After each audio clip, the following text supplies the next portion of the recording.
Урматтуу катышуучулар, саламатсыздарбы? Дагы бир жолу биздин бүгүнкү кечки тренингке кош келиңиздер. Баягыдай эле биздин баягы шайлоо боюнча, процедура боюнча темабызды баштайбыз. Бүгүн сиздер менен мен жана менин коллегам, менин атым Жылдыз Керимова, коллегам Мирлан Молдобеков. Молдобеков, саламатсыздарбы? Ошол биз экөөбүз бүгүн баягы программа боюнча улантмакчыбыз. Бүгүнкү тема бизде биздин тема бүгүн жергиликтүү кеңештин депутаттыгына талапкерлердин иш аракети жөнүндө сүйлөшмөкчүбүз. Бирок сиздерге мындай суроо берейин дедим элем да, урматтуу катышуучулар. Бүгүнкү күндө азыр регистрация болуп атат, Канча киши регистрация кылдыңыздар? Чатка жаза алгандар сураныч плюс деп жазып коюңуздар. Жумакүл эже, сиз өткөнсүз, регистрация кылгансыз. Андан тышкары Айчүрөк айым, сиз да Матраимова кылгансыз, регистрация? Ооба, эжеке, регистрациядан өттүм азыр. Жакшы. Жок, азыр эмес. А, Тиги талапкер катары. и- ошону эртең 12-синде бизде Баткенде окуу болот, ошодон кийин жасасам болот да. Конечно, болот. 17-сине чейин Рахмат. убактыңыз бар. 17-сине чейин убактыңыз бар. Ошого чейин Мгм. убакытта болуп коюңуз. Рахмат. Урматтуу Рахмат. катышуучулар, канча киши каттоодон талапкер катары, шайлоого талапкер катары, депутаттыкка талапкер катары ким өттү, сураныч, плюсторду жазып коюңуздар. Рахат Атаканова айым плюс деп жазыптыр. Назгүл Мураталиевна. Качанка чейин окуйбуз? Бизде мындай да, программа боюнча баягы силерде бир жумада 2 жолу да эң акыркы окуубуз бизде 14 ноябрь. То есть именно силердин баягы үгүт компанияңар өтүп атканда, регистрация баягы талапкер катары бергенде, шайлоого чейин, шайлоо бизде 17 ноябрда, ошого чейин баягы 3 күн калганда биз өзүбүздүн баягы тренингтерибизди бүтүрөбүз. Күндө бизде тренинг, силер өзүңөр деле көрүп аткандай, ар кандай тема, мисалы акыркы ушу 14 ноябрда темабыз бизде ушу именно бир күн, шайлоого бир күн калганда эмне аракеттерди кыласыздар? Шайлоо күнү эмне аракеттерди кылышыңыздар керек? Шайлоодон кийин эмне аракеттерди кылышыңыздар керек деген сыяктуу темалардын баарын өтөбүз да. Эми ага чейин баягы үгүт иштери боюнча өзүңөрдүн ушу үгүт планыңар жөнүндө сүйлөшөбүз. Анан кийин элдин насына баягы чыгып сүйлөшөсүңөр да, туурабы? Элдер менен жолугушасыңар. Ошолор менен баягы сүйлөө көндүмдөрү жөнүндө кантип ушу элдерге баягы силердин программаңарды мындай бир жакшы сунуштоо максатында кантип элдерге силердин баягы программаңарды баягы элдер бир ошону көрүп, жактырып, силерди тандаганга мындай бир аракет кылуу боюнча ушундай презентацияларды өткөрөбүз. Соц тармактар боюнча, мисалы, силер өзүңөрдүн видеоңорду же болбосо программаңарды, же болбосо бир кандайдыр маалыматыңарды соц тармактарга илесиңер да, туурабы? Ошол жөнүндө болот. Вот как раз соц тармактар боюнча бизде эмки жумада 17 октябрда, вот как раз бир жумадан кийин 4-күн экен. Ошол анан ага чейин биз эмки жумада сиздер менен дагы 15 октябрда жолугушат экенбиз. Азыр программаны карап атам. Ооба, 15 октябрда вторник күнү жолугушат экенбиз. Ал жакта баягы үгүт иштериңерге даярдык, ошону пландаштыруу, ошол жөнүндө сүйлөшөбүз. Анан эмки жума 17-синде жана соц тармактар боюнча бизде атайын бир ушул соц тармактар боюнча бир экспертти чакырышкан, ошол киши өткөрүп берет. Ошон үчүн сураныч күнүмкү ушул тренингтерди тыштабай, күндө көрүп, күндө кичине болсо дагы бир маалымат алып кеткенге баягы силерге пайдалуу деген ой да. Так, дагы Назгүл Мураталиевна плюс деген Рахат Атаканова айым. Кенжегүл Айдарбековна мен бүгүн катталдым деп атасыз. Жакшы. Курманбаева Жумакүл эжеке. Так, Чынар эже. Тагаева Гүлбурак айым. Так, Юсупова Харинса 7 октябрь каттоодон өттүм. Жакшы эжеке. Ошондо 1, 2, 3, 4, 5, 6, 7. 7 эле киши өттү болуп атабы, ошондо 27 кишиден. Каттоо талапкер катары, депутаттын талапкери катары. 7 эле киши экен, ну убакыт бар, конечно, бирок сиздерге мындай сунуш да. Бизде тиги кичинекей мындай бир кыргыздардын болобу, кыргызстандыктардын болобу салтыбыз бар эле. Эң акыркы күнү 18:00-гө кичине бир 5-10 мүнөт калганда барып анан катталган. Андай кылбаңыздар сураныч.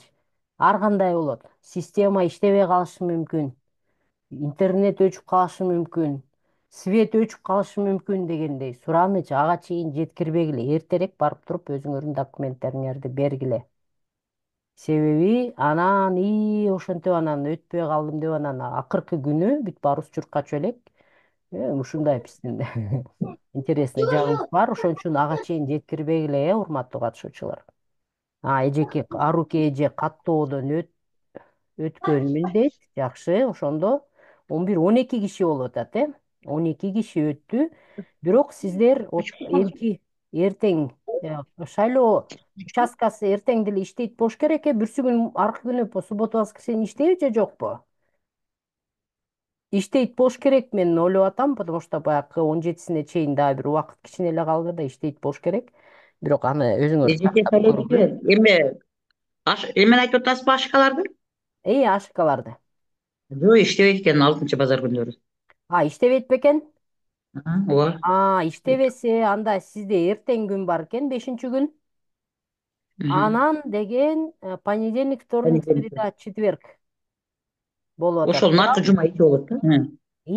Ошондо карасаңыздар, сизде болгону эле бир 17-син албай эле койгула. 17-си бул лучше акыркы күнгө калтырбагыла. Сизде ошондо 4 эле күн болуп атат, туурабы? 4 эле күн каттоого. То есть неме баягы мунун кыйынчылыгы деле жок. Анан мындай бир арсаар болуп, ар кандай мындай бир тапшырсамбы, тапшырбасамбы деген ойлор болгон жок го дейм, ошо үмүттөнүп атам да. Кимде кандай ой, качан бересиздер? Анан каттоо өткөндөр сураныч өздөрүңүздүн баягы тажрыйбаңызды айтып берсеңиздер. Жумакүл эже, сиз каттоодон өттүңүз да. Эмне кылдыңыз? Өзүңүздүн тажрыйбаңызды айтып бересизби? Кандай кылдыңыз? Сураныч калгандарга. Угулган жок эжеке. Азыр угулуп атат. Айтып берейин. Айтып бериңиз эже. Биринчи эле мындай кылды. Личный листок ал деди. Личный листок. Андан кийин бир скоросшиватель ал деди. Ал экөөнү алдым. Андан кийин сүрөткө түш деди. 3-4 деди сүрөт, аркасы кызыл экен. Ошондо сүрөткө түш деди. Андан 3 штук керек экен. 3 түшсө, 4 чыгарат экен, мына 4 чыгарат экен. Андан кийин ошол жерде неме кылат экен. Электронный варианттын бизде компьютерщик кыз бар, компьютер басканча ошого тиги электронный вариантты жиберсин деди. Ал WhatsApp электронный вариантын берди. Анан алып туруп бардым, басам дегенде буладын бланкасы бар экен, бланкасы бар экен. Үстүндө биздин өзүбүздүн информация. Андан кийин депутаттын жанагы программасы деген. Ошол жерге программаларды даярдап баш керек экен да. Анан ошо кабинет барып Флешка алып бардыңыз аны, ошону алып бардым дагы ошол жерден бастырдым. Ошо географияда өзүнүн географияң, анан кийин программа. Бүттү, ошону алып барганда тиякта бишинен барып туруп 4 форма толтурат экенбиз дагы өзүбүз. Анан калса жанагы дипломдун копиясын нотариустан бөлүндүрүш керек экен. Мгм. дипломның копиясын. Мен дипломда Мгм. жаңағы 10 класс бүткенде болса аттестаттың копиясын Мгм. сөзсіз күбөлөндүрүш керек экен. Аны күбөлөндүрүп алдым. Анан кийин паспорттун копиясы. Мгм. Анан тияка 4 форманы толтурдук. Болду. Анан кийин демен болсо, жана соттулук болсо түтүктөн өзгөрө алалы деп койдум. Мгм. Мгм. Мгм. Сиз ошондо эжеке баягы өкүл, үгүтчү, наблюдатель алган жоксуздар, туурабы? Эчтеке алган жок. Наблюдательди алган жокмун. Фондду ачкан жоксуз. Жанагы эме дагы фонд ачкан жокмун. Ну, ал сиздин эркиңиз, ооба, сиздин кандай десеңиз, ооба, ошондой болот. Хорошо, жакшы. Дагы ким айтып бере алат? Мен айтып берейинби? Айтып бериңиз эжеке. Мен бардым, баргандан кийин өмүр баян бланкасын берди, аны толтурдум. Мгм.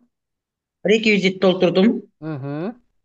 Андан кийин эжеке айткандай Реквизит, личный эмне листок, реквизит толтурдуңуз эжеке? ошо иштеген жерим, Аха. канча жыл Данныйларды, стажым бар. Ал жерде эмелер жазылат экен. Берки форма 6, форма 11, дагы канча толтурдук, иши кылса 4 бланка толтуруп, 5 бланка толтурдук да. Мгм. Анын ичинде ошол кайсы жерде иштегенсиң, о башынан баштап эле кайсы жерде иштегенсиң, кайсы жерден кайсы жерге которулуп иштегенсиң, ошол иштеген иштериңдин баары жазылат экен. Мгм. Анан кийин наградаларың жазылат экен, эмне Мгм. награда алгансың, Мгм.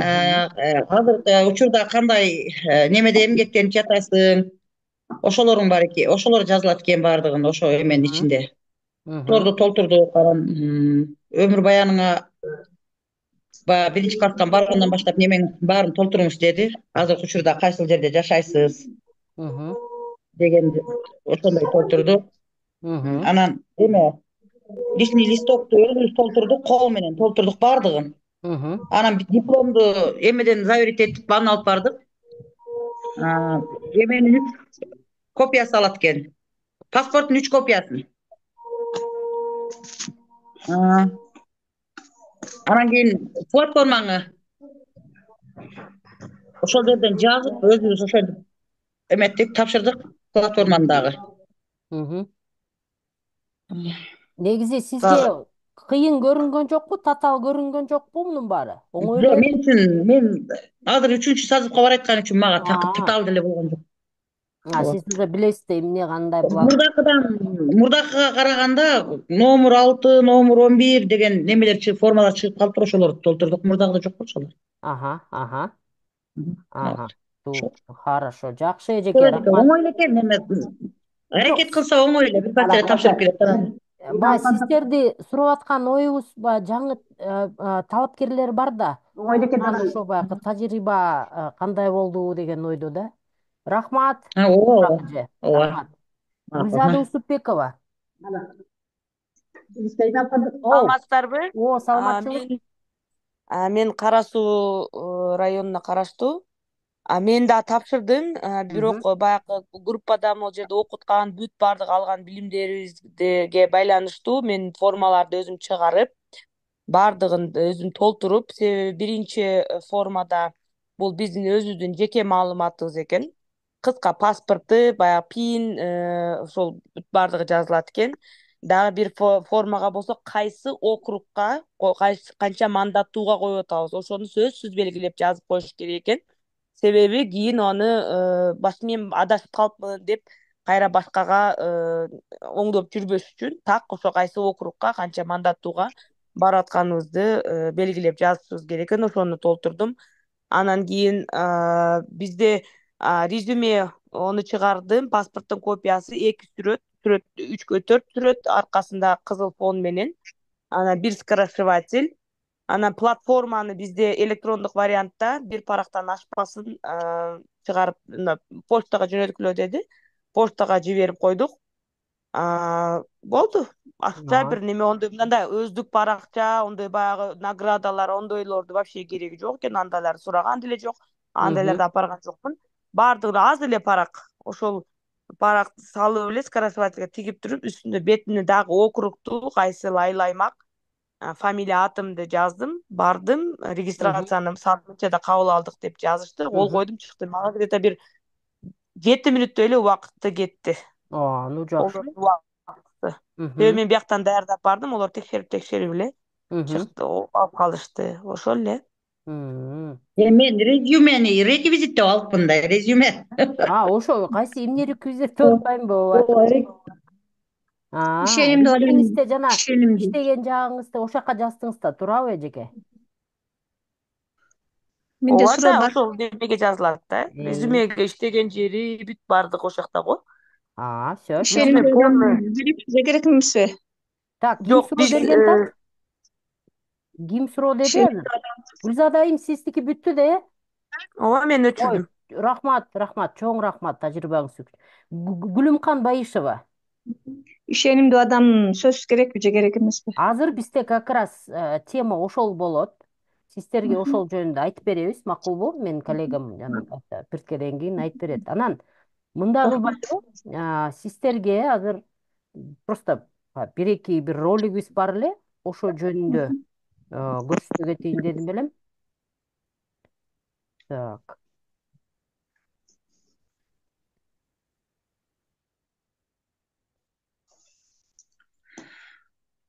Так, азыр 1 секунд.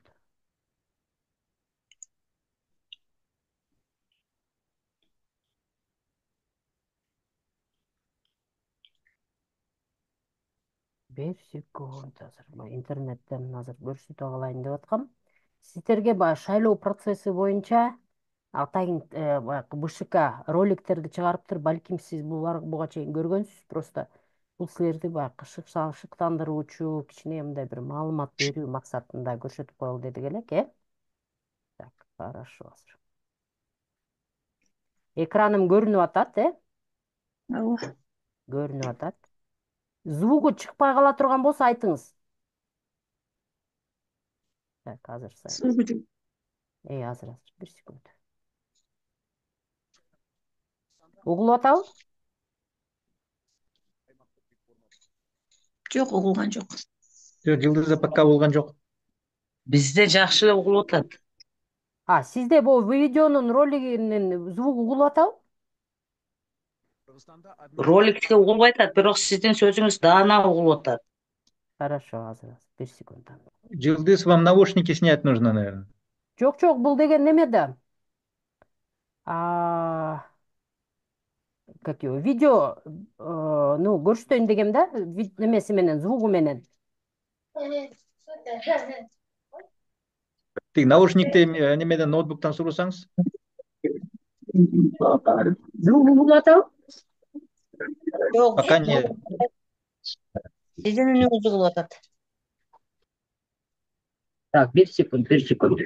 Жана мен текшергенде угулуп аткан, жакшы эле анан.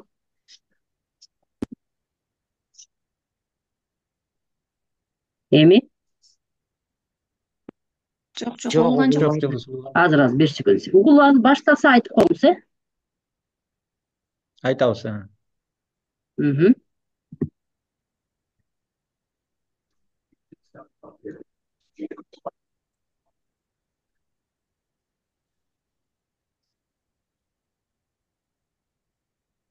Так, интересно.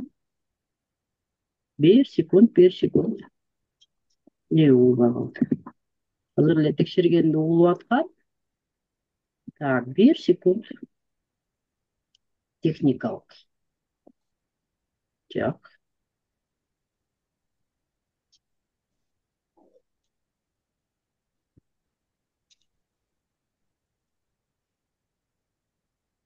Угулган жок, э? Жок. Жок, Жылдыз.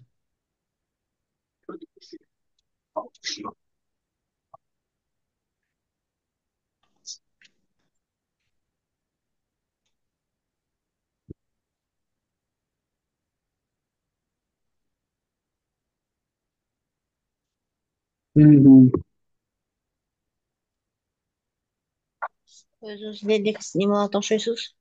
Комментарийлеп берет окшойсуз. Ошентсе окшойт, ооба. Значит, эме да, Зумда мен текшерип атайын, Зумду ачып бошотуп көргөм да. Ошондо көрсөтүп аткан да, анан даярдап койгом. Так, анда мындай кылалы. Хорошо. Бул жакта силерге циктин баягы шайлоо боюнча мындай бир ролик даярдаптыр.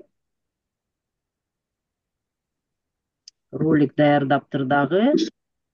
Баягы 17 ноябрда 5 жылдык мөөнөткө жергиликтүү кеңештин депутаттарынын шайлоосу боюнча айтып атат.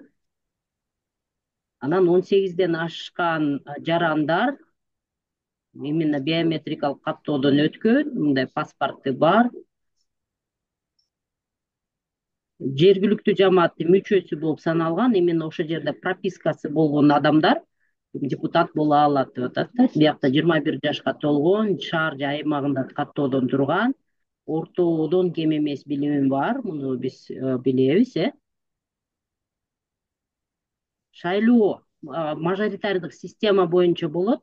Карасаңыздар бул жакта, значит, эң көп мажоритардык система деген эң көп ким добуш алат, ошол утат. Ким көп добуш алат, ошол утат деп атат да.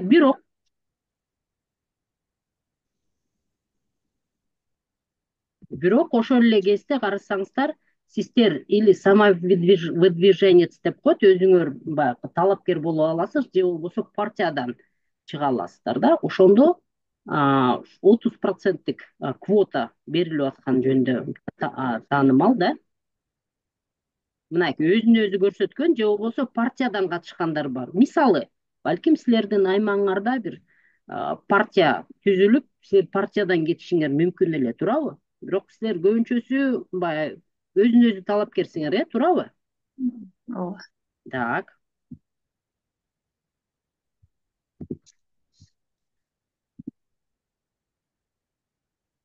Так. Эми бул ролик дагы бар эле.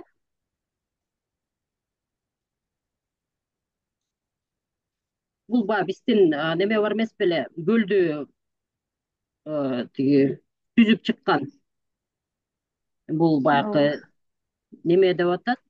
Ысык көлдүн экологиясы боюнча же болбосо рекорд жасаган жокмун дейт да. Бул баягы жакшылыкты алып келүү максатында, тазалыкты алып келүү максатында, элдер активдүү болуш үчүн. Бул деген Жылдыз мен көрсөтөйүн бушу видеолор менен звук чыгар бекен? Баягы элдердин жергиликтүү үз алчы башкаруу органдарынын талабы деп атат, жыйноо, тазалоо дегендей. Бул баягы мотивация бере турган ролик эле. Анан бул киши просто вот именно шайлоого катышкыла, тарыхты ушул жерде азыр ушул тарыхты жазагыла деп атат. Мен бул роликтерди сиздерге салып коем азыр группага. Же болбосо мындай кылайын, тиги чатка бул шилтемелерди салып коем. Сиз экран көрүнүп атат да, туурабы? Так, мындай өнүктүрүү саясат институту дегенибиз бар бизде, мынакей ютубта өзүнчө баракчабыз бар. Бул жака кирсеңиздер, мынакей болгон жакшынакай немелердин баары бар. Анан биздин баягы күрөшчү Акжол Махмудовдун баягы шайлоого катышкыла деген баягы мотивация катары бере турган мындай видеолору бар да. Мен бул шилтемени азыр сиздерге чатка салып коеюн. Кечирим сурайм, эмнегедир видеонун. Жылдыз, мен Акжолдордуку мен көрсөтөйүнбү? Менден чыгар бекен? Может, сизде чыгып калат. Давайте сейчас сиз бүттүңүз, анан мен Акжолдордуку мен көрсөтүп берейин. Давайте, мен азыр немени поделицаны алып салдым. Мен азыр көрөйүнчү. Так. Силердики болуп калат.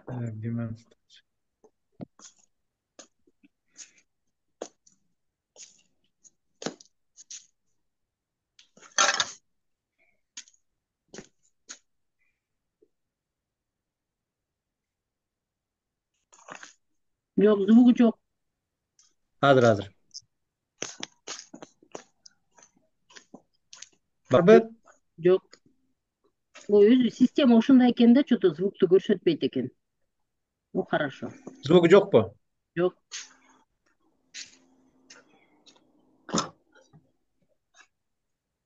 Анда меники да сиздикиндей болуп атыптыр анда. ооба. Бул баягы YouTube өзү негизи Бияк. өткөрбөйт окшойт да. Хорошо, хорошо. Анда бул шилтемени Хорошо. чатка салып койдук. Сиз бул шилтемени YouTube'да ачканда биздин өнүктүрүү саясат институтунун баракчасы чыгат. Ошол жерден роликтерди карап алыңыз. Ну, просто баягы, может, өзүңөр көрөсүздөр, жаныңарда баягы башка айымдарга да бересиңер дегендей максатта, Анда, урматтуу катышуучулар, мен азыр Мирлан мырзага анда сөздү берейин. Жана тиги силер берип аткан суроо боюнча, анан бүгүнкү тема боюнча, Мирлан мырза, келиңиз. Рахмат, Жылдыз. Саламатсыздарбы, урматтуу бүгүнкү онлайн тренингтин катышуучулары. Ким бир регистрациядан өткөндөрдү куттуктайм. Ийгилик каалап кетмекчимин.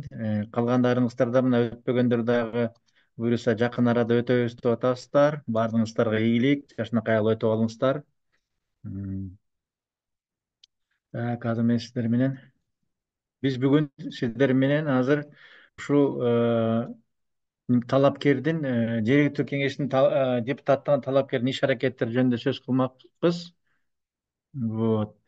Эми мына бул негизи бул маселени биз сиздер менен деле өткөн сабакта деле сүйлөшкөнбүз, суроолор аркылуу кеткен, бирок ошого карабастан сиздер менен ушул талапкерлердин статусу жөнүндө дагы бир талкуулап кетейли.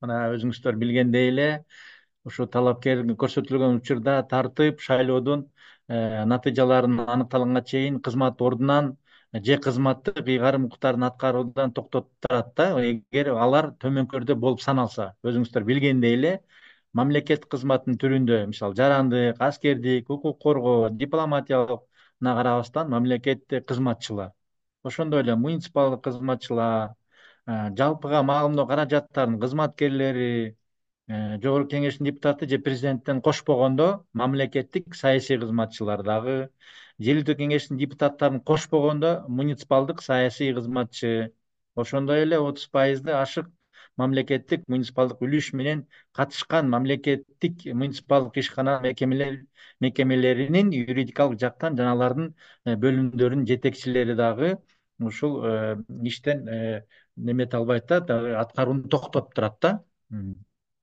Ошондой эле талапкерлердин статусундагы шайлоону өткөрүү убагында катталган талапкерлер ишинен кызматынан бошотулбайт же анын макулдугусуз башка ишке кызматка которулбайт, аскер кызматына чакыртылбайт.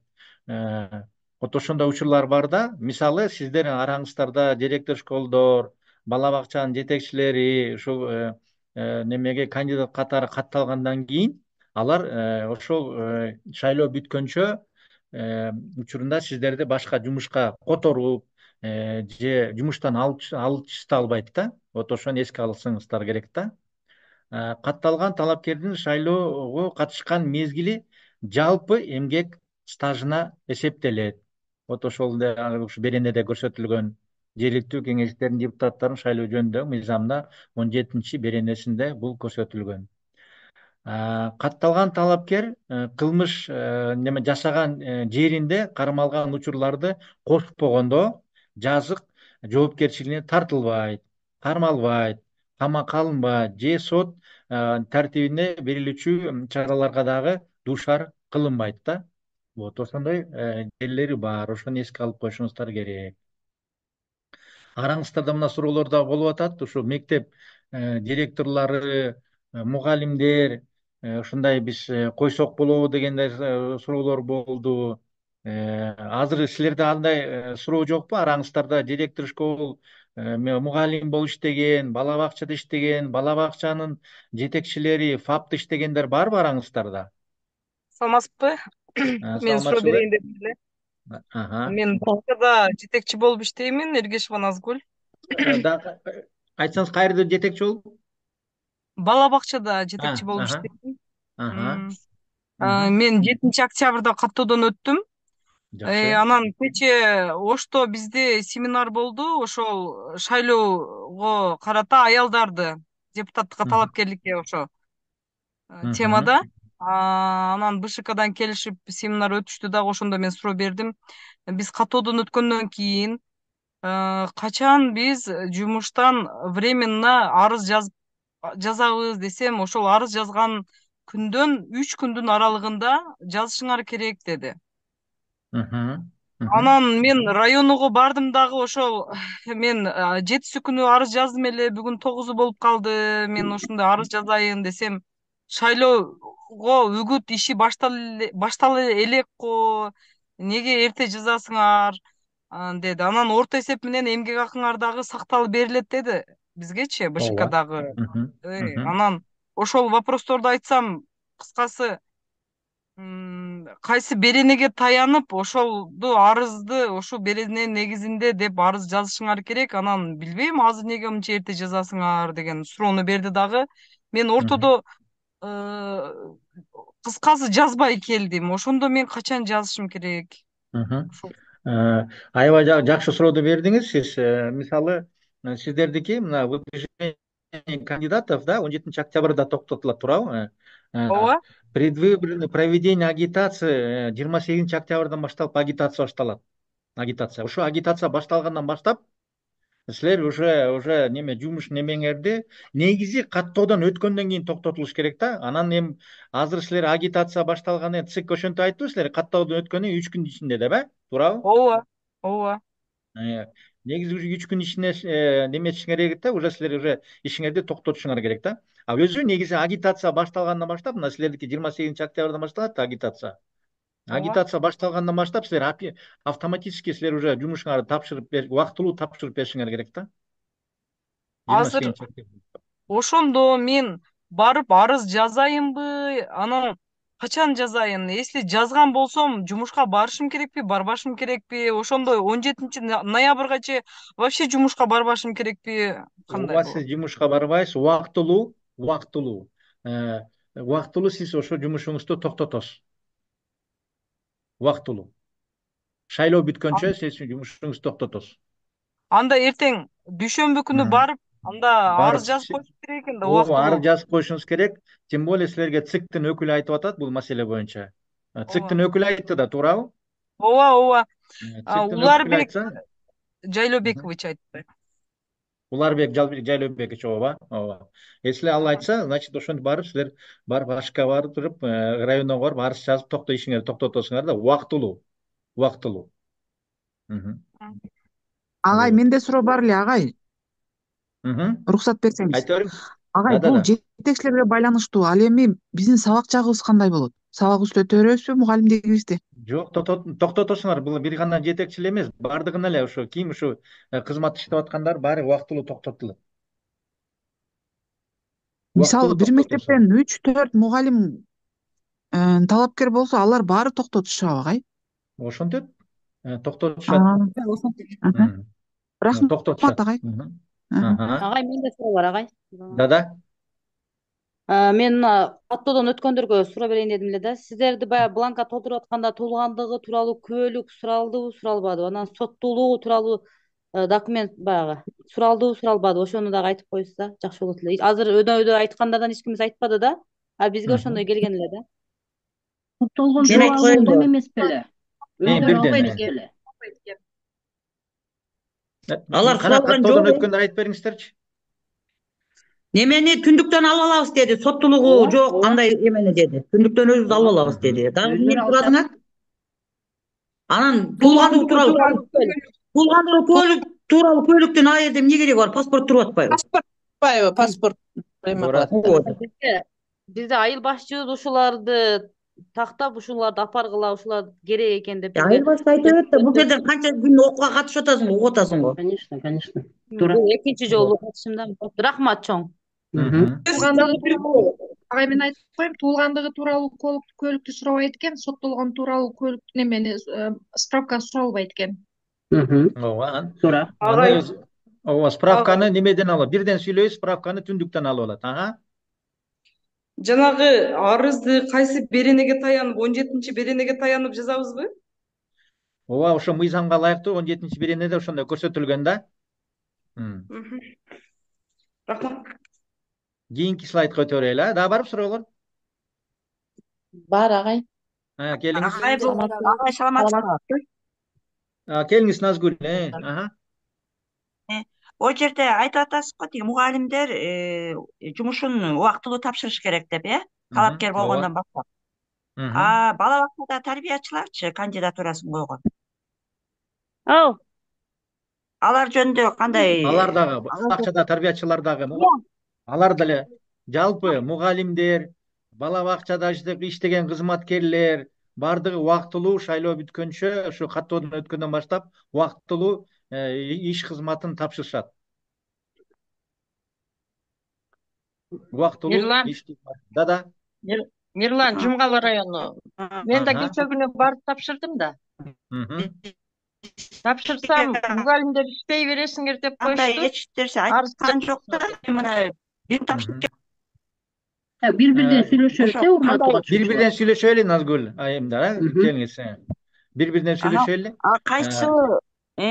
Кайсы буйруктун негизинде ошо салып кое аласызбы? Ошол экени биз Мен давайте ошону сиздерге чтоб түшүнүктүү болуш үчүн сиздерге ошону салып коем, хорошо?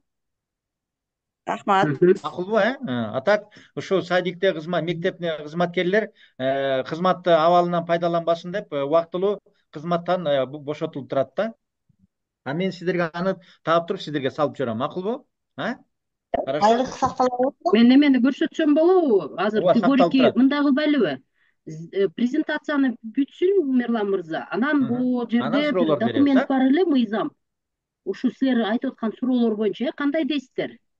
Ошолорго токтолуп кетебиз. Ошолорго токтолуп кетели. Азыр тиги түшүндүрүп алсын, урматтуу катышуучулар. Колдорду көтөрө бергиле. Макул. Эми ыйгарым укуктуу өкүлдөр жөнүндө сөз кылып кетмекчибиз. Талапкер саясий партиялар шайлоого катышуу менен байланышкан маселелер боюнча, анын ичинде финанс маселелери боюнча тиешелүү талапкерлердин саясий партиялардын атынан чыгуучу 2ден ашпаган ыйгарым укуктуу өкүлдөрүн дайындайт. 2ден ашпаган ыйгарым укуктардын өкүлдөрүн дайындайт. 2 ыйгарым укуктуу өкүлдөрү тандап алуу. Ким ыйгарымдуу өкүл боло албайт? Жогорку кеңештин, жергиликтүү кеңештин депутаттары, жогорку кеңештин, жергиликтүү кеңештин депутаттарына талапкерлер, саясий атайын мамлекеттик кызмат орундарын жана саясий муниципалдык кызмат орундарын ээлеп турган адамдар, мамлекеттик жарандык жана муниципалдык кызматчылар, шайлоо комиссияларынын мүчөлөрү, судьялар, укук коргоо жана фискалдык органдарларынын кызматкерлери, диний ишмерлер, чет өлкөлүк жарандар жана жарандыгы жок адамдар, ошондой эле башка талапкерлердин саясий партиялардын өкүлдөрү. Ушулар ыйгарым өкүлдүклөр боло алышпайт. Талапкердин саясий партиянын ыйгарым укуктуу өкүлдөрү, ыйгарым укуктуу өкүл талапкерлердин тизмесин каттоо үчүн документтерин тиешелүү аймактык шайлоо комиссиясына берет. Каттоого документтерди кабыл алуу жөнүндө жазуу жүзүндөгү растоону маалымат катты шайлоо комиссиясына алат, то есть комиссиясынан алат. Ошондой эле шайлоо алдындагы үгүттү жүргүзөт, үгүт материалдарды таратат. Шайлоо кампаниясынын өткөрүлүшүнө түздөн-түз байланыштуу аткарылган жумуштар, көрсөтүлгөн кызматтар үчүн документтерге, келишимдерге, макулдашууларга кол коет. Талапкерлерге, саясий партияларга убактысына берүүнүн тартибин аныктоо шайлоо комиссияларынын тарабынан жүргүзүүчү кулактарга катышууга укуктуу. Ошондой укуктары бар. Талапкерлердин саясий партиянын ыйгарым укуктуу өкүлдөрү каржы маселеси боюнча ыйгарым укуктуу өкүл. Кайсы анын кандай укуктары бар? Талапкердин саясий партиянын шайлоо кампаниясын каржылоо үчүн шайлоо фонду түзүү боюнча түзүү менен байланышкан маселелерди, акча каражаттарын келип түшүшүн жана чыгымдашын мыйзамдуулугун эсепке алуу жана контролдоо боюнча, ошондой эле шайлоо фонддорун каржылоо боюнча, финансылык отчеттугун даярдоо боюнча жана тапшыруу боюнча маселелерди чечет. Мына өткөндө сиздер аябай ушу фонддор жөнүндө, шайлоо фонддору жөнүндө көп суроолорду бергенсиңер, бирок ошого тилекке каршы айтып кеттиңер көбүңөр, что мындай бир шайлоо фонддорун ачпайбыз депчи. Менде мындай суроо болуп кетет эле да, араңарда барбы ушу шайлоо фондуларды мына биз түздүк, мен же түзөйүн деп атам дегендер? Бөлүшүп кетсеңиздер. Шайлоо фондун түзгөндөр эле болсо Агай, араңарда. Да. шайлоо фонду боюнча биздин Мгм. жетөөбүздө туура эмес болуп калыптыр да. Баягы күнү мен барып тапшыргам да. Анан Бийги. фонд түзөсүңбү, листовка таратасыңбы, WhatsApp аркылуу видеолорду таратасыңбы деп сурады да менденчи. Анан Бийги. ооба десем, анда РСК банкка же Айыл банкка барып 700 сом могу реквизитке салып кел деди. Анан мен дагы что-то түшүнбөй эле анан кийин барып салып келдим, 700 сом салып келсем эле квитанциямды алып калды. Андан кийин эле ошо сиз сыяктуу окууларды окутуп атышпайбы? Анан баягы күнү ошо бир окуудан айтып калды, ал жерге вообще салганга болбойт. Тем более силер мен өзүм салганга болбойт экен, менин ыйгарымды өкүлүм салыш керек экен өзүнүн атынан ал акчанычы. Анан мен шайлоо жана референдум боюнча фондко салгам да. Кыздар да таң калып атышпайбы, Салиялар дагычы, эмнеге аяка салдыңыз сиз деп, ал жерге эч кандай акча которгонго болбойт деп. Анан ошо Да, ар менде кайсы жерде ар кандай түшүнүктөр болуп атат окшойт да. мен ал боюнча маалыматым бар, Назгүл эжеке. Ал эмне болду? Акчаңарды кайтарып берди, Салия эмне деп чечип берди? Мен в Жок, курсе ошо эмин да. Салиядан жооп ала элекмин. Мен Жок, айтсам ал болобу? Да, Жылдыза. Салия тики биздин БШК менен сүйлөшүптөр. БШКлар айтышыптыр, эми алар туура эмес түшүнүп калган окшойт, барып туруп заявленияны кайра жазсын дейт. Булар деген фонд деп, может быть, ачкан го дейт, бирок фонд болсо анда счет ачат элеңер да. Бул жакта ошол жагы кичине бир түшүнбөстүк болуп калган дейт да, анан заявление барып жазгыла дейт. Анан заявление жазгандан кийин кайра акчаны кайтарып берет дейт да, потому что бул азыр күрөө жок да. Күрөө да жок, анан эгерде даже фонд ача турган болсоңор, анда силер счет ачмаксыңар да, бул такыр башка. Анан эми түшүнөлү, ал жерде деле эми баягы может кичине киши көп болуп дегендей баягы маалымат Туура туура эмес эмес неме болуп айтылып калган да, ошон үчүн так что заявление жазасыздар, Анда мен банкка барып жазамбы же БШКга барып жазамбы? БШКга жазасыз. Сиз деген БШКга котордуңуз да. Все, рахмат. Өзүңүздөрдүн АШКга барып ошол жака заявление жазсаңыздар, маселени чечип берет.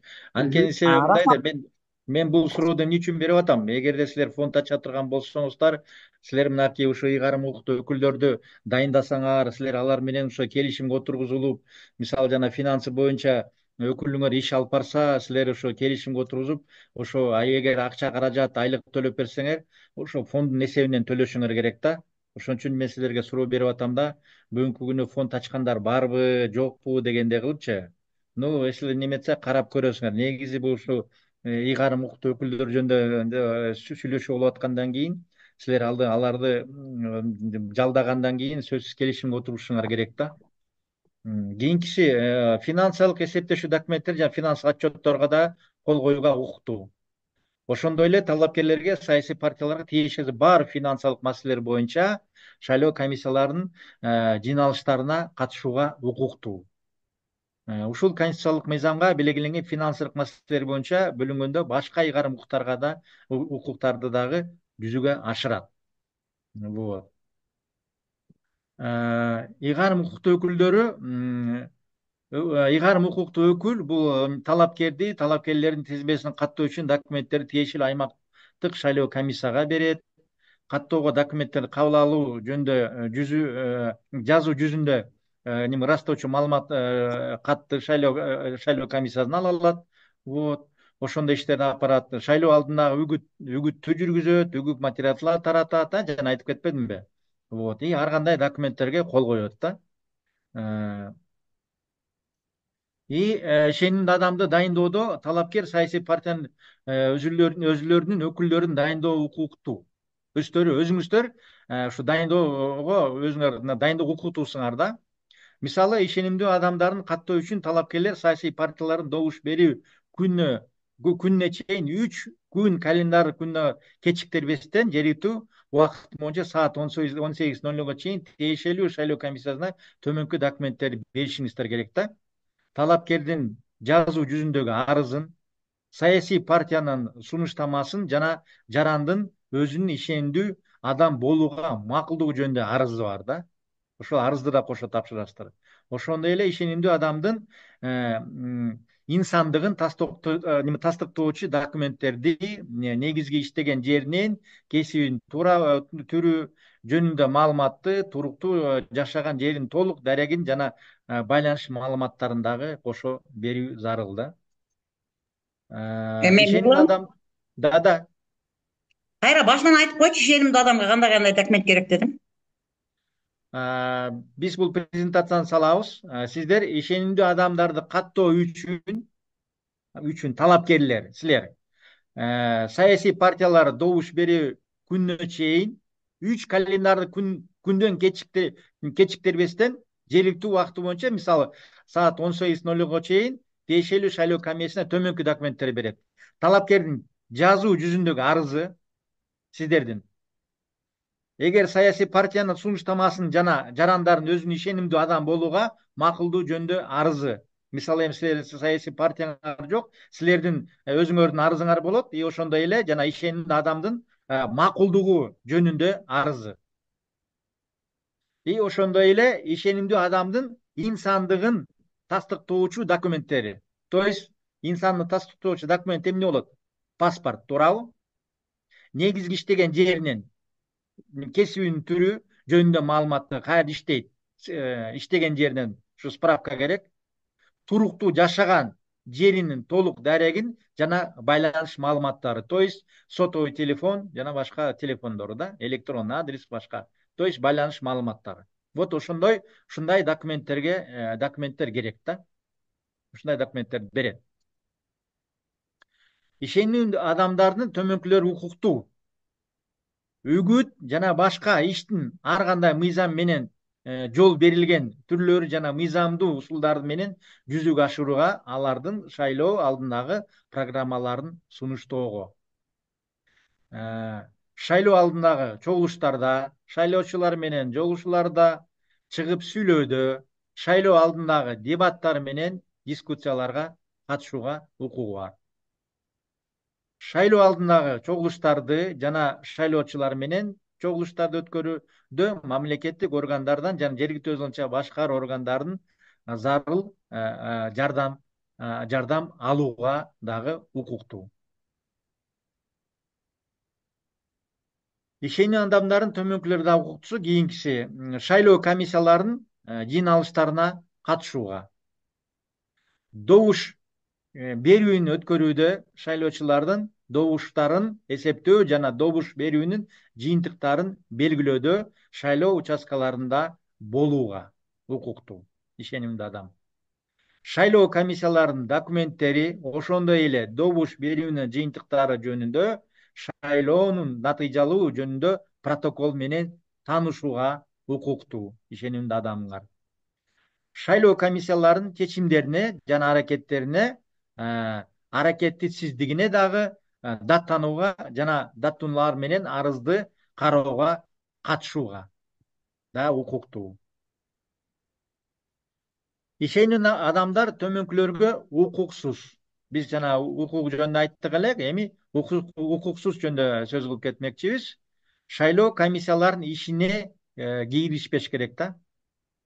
Добуш берилүүчү жайда шайлоо бюллетендерин алдындагы үчүн шайлоочунун өтүнүшү боюнча ал үчүн кол коюуга, ошондой эле кабинада атайын жабдыланган жерде же жашыруун добуш берүүчү бөлмөлөрдө ал үчүн шайлоо бюллетендерин толтурууга. Эгерде алар мындай жалпыга маалымдоо каражаттарын редакцияларын, журналисттерди, мисалы чыгармачылык кызматкерлери же болбосо кызмат адамдары болуп саналса, маалыматтык теле жана радио программаларын белгилөөдүн жүргүзүүгө, шайлоонун жалпыга маалымдоого каражаттары аркылуу чагылдырууга катышууга. То есть эгерде доверенный лицоңор силердики ушундай бир жанагы ошо радио тарапта иштесе, алар ушу атайын каржыланбаса, ушул үгүт иштерге каржыланбаган нерселер чыгарууга укуксуз да. Болбойт деген сөз да. Байкоочуну дайындоо. Бул талапкерлерди көрсөткөн саясий партия, ошондой эле талапкерлердин тизмесин көрсөткөн саясий партия мыйзамдар менен белгиленген тартипте шайлоону даярдоого, добуш берүүнү жүргүзүүгө, добуштарды эсептөөгө, добуш берүүнү жыйынтыктарын белгилөөгө жана шайлоонун натыйжаларын аныктоого катышуун байкоочу дайындоого укуктуу. Ошондой эле активдүү шайлоо укугуна ээ болгон Кыргыз Республикасынын жараны байкоочуга болууга укуктуу.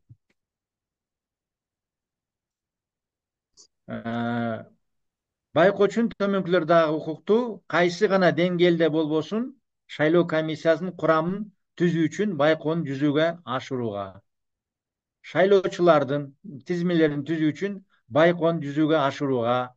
Ошондой эле шайлоочуларды эсепке алуунун жүрүшү үчүн байкоону жүзүүгө ашырууга, шайлоону маалыматтык камсыз кылуу үчүн байкоону жүзүүгө ашырууга, ошондой эле шайлоо комиссиясына болгон шайлоочулардын тизмелерин добуш берүү үчүн добуш берүүчү жайдан тышкары жерде добуш берүүнү жөнүндө арызын, кайрылууларын реестр менен таанышууга укуктуу. Добуш ошондой эле добуш берүүнүн күнү сутканын ар кандай убагында добуш берүүнү үчүн жайда болууга. Добуш берүү үчүн жайдан тышкары жерде шайлоочу добуш бергенде катышууга, шайлоону даярдоодо жана өткөрүү жөнүндө көпчүлүктүн алдында, анын ичинде жалпыга маалымдоо каражаттарын аркылуу өзүнүн пикирин баяндоого, билдирүүгө жасоого укуктуу. Ары бери эркин жүрүүгө жана кайсы гана шайлоо участкаларына жана шайлоо комиссияларынын болбосун катышууга укуктуу.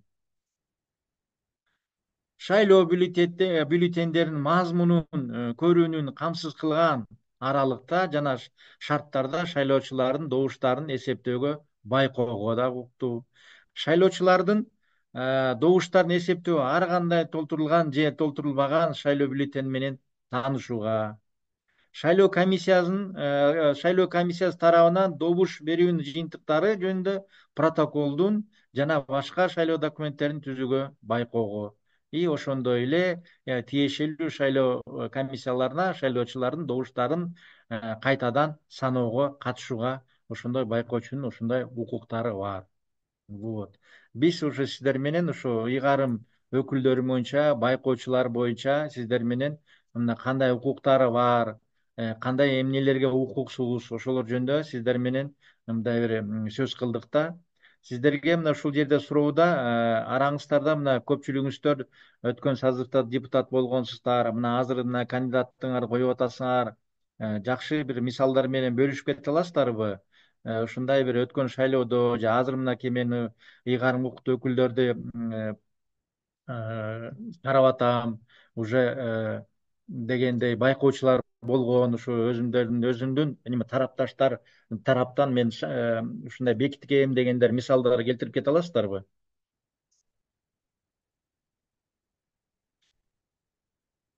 Урматтуу катчылар, Жумагүл эжеке, Назгүл эжекелер. Мен Миргүл сүйлөй берейин. Да, Миргүл. Саламатсыздарбы? Кандуу кеч баарыңыздар. Мен ошол эмеге мурда аяктап аткан созувда эмеге барарда талапкерлигин койгондо эки байкоочу дайындаганбыз, ишенимдүү адам. Ишенимдүү адам экөө болгон. Экөө тең ошол өздөрү арыз жазып, ошол жогорудагы айтылган талаптарды боюнча жазып катталышкан. Ошол эле учурда алар үгүт иштеринде дагы мага көмөк көрсөтүшкөн, жардамдашкан. Жардамдашып, түшүндүрүү иштерине мага аябай мындай колдоо болгон да. Чындыгында ишенимдүү адамдардын ролу чоң үгүт иштериндечи. Анан өзүнүн укугун, баягы милдетин жакшы түшүндүрүп койгон болсо, мына талапкерге аябай жардамчы болот экен да. Мен ошону түшүндүм. Анан шайлоо күнү дагы алар көзөмөлдөп турушкан. Көзөмөлдөп ошол шайлоонун акырына чейин туруп беришти. Анан бир эки эме укук бузуу болгондо дагы алар мындай эме конфликтке барбастан эме кылышып жолго салган да. Жеринде чечкенге аракет кылган, башка башка талапкерлердин эмесине караганда мендеги ишенимдүү адамдар мындай более грамотный, анан сабаттуу болгон да, түшүнүп анан кийин ишенимдүү адам болушкан. Себеби бул жерден айткым келет мына талапкерлергечи, биз ишенимдүү адамдарга толук жеткиликтүү түшүндүрүшүбүз керек экен да. Ошондо алар ал жерде бизди коргой алышат и өздөрүн да коргой алышат экен да. Милдетин билгенде, баягы укугун, анан эмнеге укуксуз деген эки эмени билген ишенимдүү адам болгон болсо, аябай мындай шайлоо күнү да тынч, жайында маселени чечкенге аракет кылышат экен. Ошол менде. Жакшы, Миргүл. Жакшы мисалдарды, практикадан мисалдар келтирип кеттиңиз. Аябай жакшы. Дагы ким айта алат? Мен суроо берсем болобу Миргүл айымга? Жылдыз. Кечиресиздер, сиз байкоочуну, үгүттөөчүнү алдым деп атасыздар. А сиз келишим түзүп кадимкидей фонддон акча төлөп ушинттиңиздер беле? Жок, алар деме ишенимдүү адамдар бекер эле иштеп беришкен. Кандай кылып? Анда акча сунуштаган эмеспиз, алар өз макулдугу менен барган. Бири ошол тууганыбыз болгон, бири кошунам болгон. Алар өздөрү демилге көтөрүп жардам беришкен. Эч кандай акча берилген эмес. Ошондо сиз эки үгүтчү алып атасыз, Миргүл айым? Алгансыз, мурун? Ишенимдүү адамдан экөө болгон. Немечи, байкоочу алган эмессиз, Ошол экөө эле байкоочу болуп кирген. Миргүл айым, менде дагы суроо да, жанагы ушу Жылдыз айымдын суроосуна улантууда. Сиз алганбыз деп атасыз, акча каражат төлөгөн жокмун деп атасыз, бирок өзүңүз арызыңызды жазып, анан жанагы ишенимдүү адам макулдугун берген, то есть макулдугу жөнүндө арыз жазды беле? Ооба, сөзсүз жазган алар. Жакшы. Паспорттун копияларын, Паспортун берип, как раз таки мен ошол слайдты ачып атпаймынбы азыр? Мына бу жерде турат да. Паспорттун копиясын берген. Өздөрү арыз жазышып, мен менен кошо барган бирөөсү. Кошо барып АШКга. Анан таштап келгенбиз, кошо барганбыз бирөөсү. Бирөөсү ошол тууган болгон үчүн ал өз арызын мага берген, сен таштап кое бер деп, кошунаны ээрчитип барганмын мен. Вот как раз таки ушул жөнүндө айтып атат да, мына бу жерден сары менен белгилеп койдум. Талапкердин жазуу жүзүндөгү арызын ошондой эле жанагы макулдугу жөнүндөгү арыз дагы керек да, ошо ишенимдүү адамдын дагы арызы керек. И талапкердин да арызы керек да. Эгерде жана силерде фонд ачпагандан кийин жанагы ал эгерде акча каражат айлык талап кылбаса, силер мындай эле иштеткен экенсиңер да, туурабы? Ооба, ошондой эле болгон. Келишим эми акча боюнча болгон эмес, акча тууралуу келишим түзүлгөн эмес, алар өз ыктыяры менен. Өз ыктыяры менен иштеп берген, Ооба. Кокус акча талап кылып, акчага иштейин десе, сөзсүз келишимге отургуш керек. Келишимге отургускандан кийин ал жана шайлоо фондунан эсебинен төлөнүш керек да. Ошондой эрежелери бар да. Ооба, ал мезгилде бир аз башкачараак болгон беле, 2000 эме фондко койгонбуз го, Мирлан агай. Анан эми ошондон чегинен чыкпашыбыз керек дегенбиз.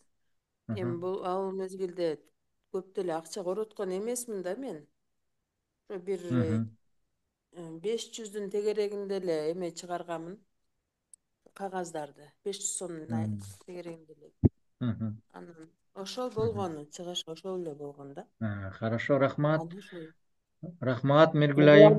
Саламатсыздарбы? Можно один вопрос? Да, конечно. Свет болбостон неме болуп, мы поздно зашли. Может, я пропустила. Сөзсүз фонд түзүш керекпи? Вот этот вопрос. Здесь такого строгого прям сөзсүз фонд түзүш керек деген жери жок. Но если вдруг вы будете акча каражаттары жумшасаңар, мисалы ошондой эле буклет, жанагы башка бир агитационный материалдарга акча каражат жумшасаңар, бул мыйзамсыз болуп калат. Ага, ага. Фонд ачпай туруп жумшасаңар. Түшүндүм. Спасибо, рахмат. Бир вдруг буклеттерди, календарьларды чыгарып атпайбы? Таратып, листовка таратып, Кудай сактасын, андай кылбагыла. Хорошо?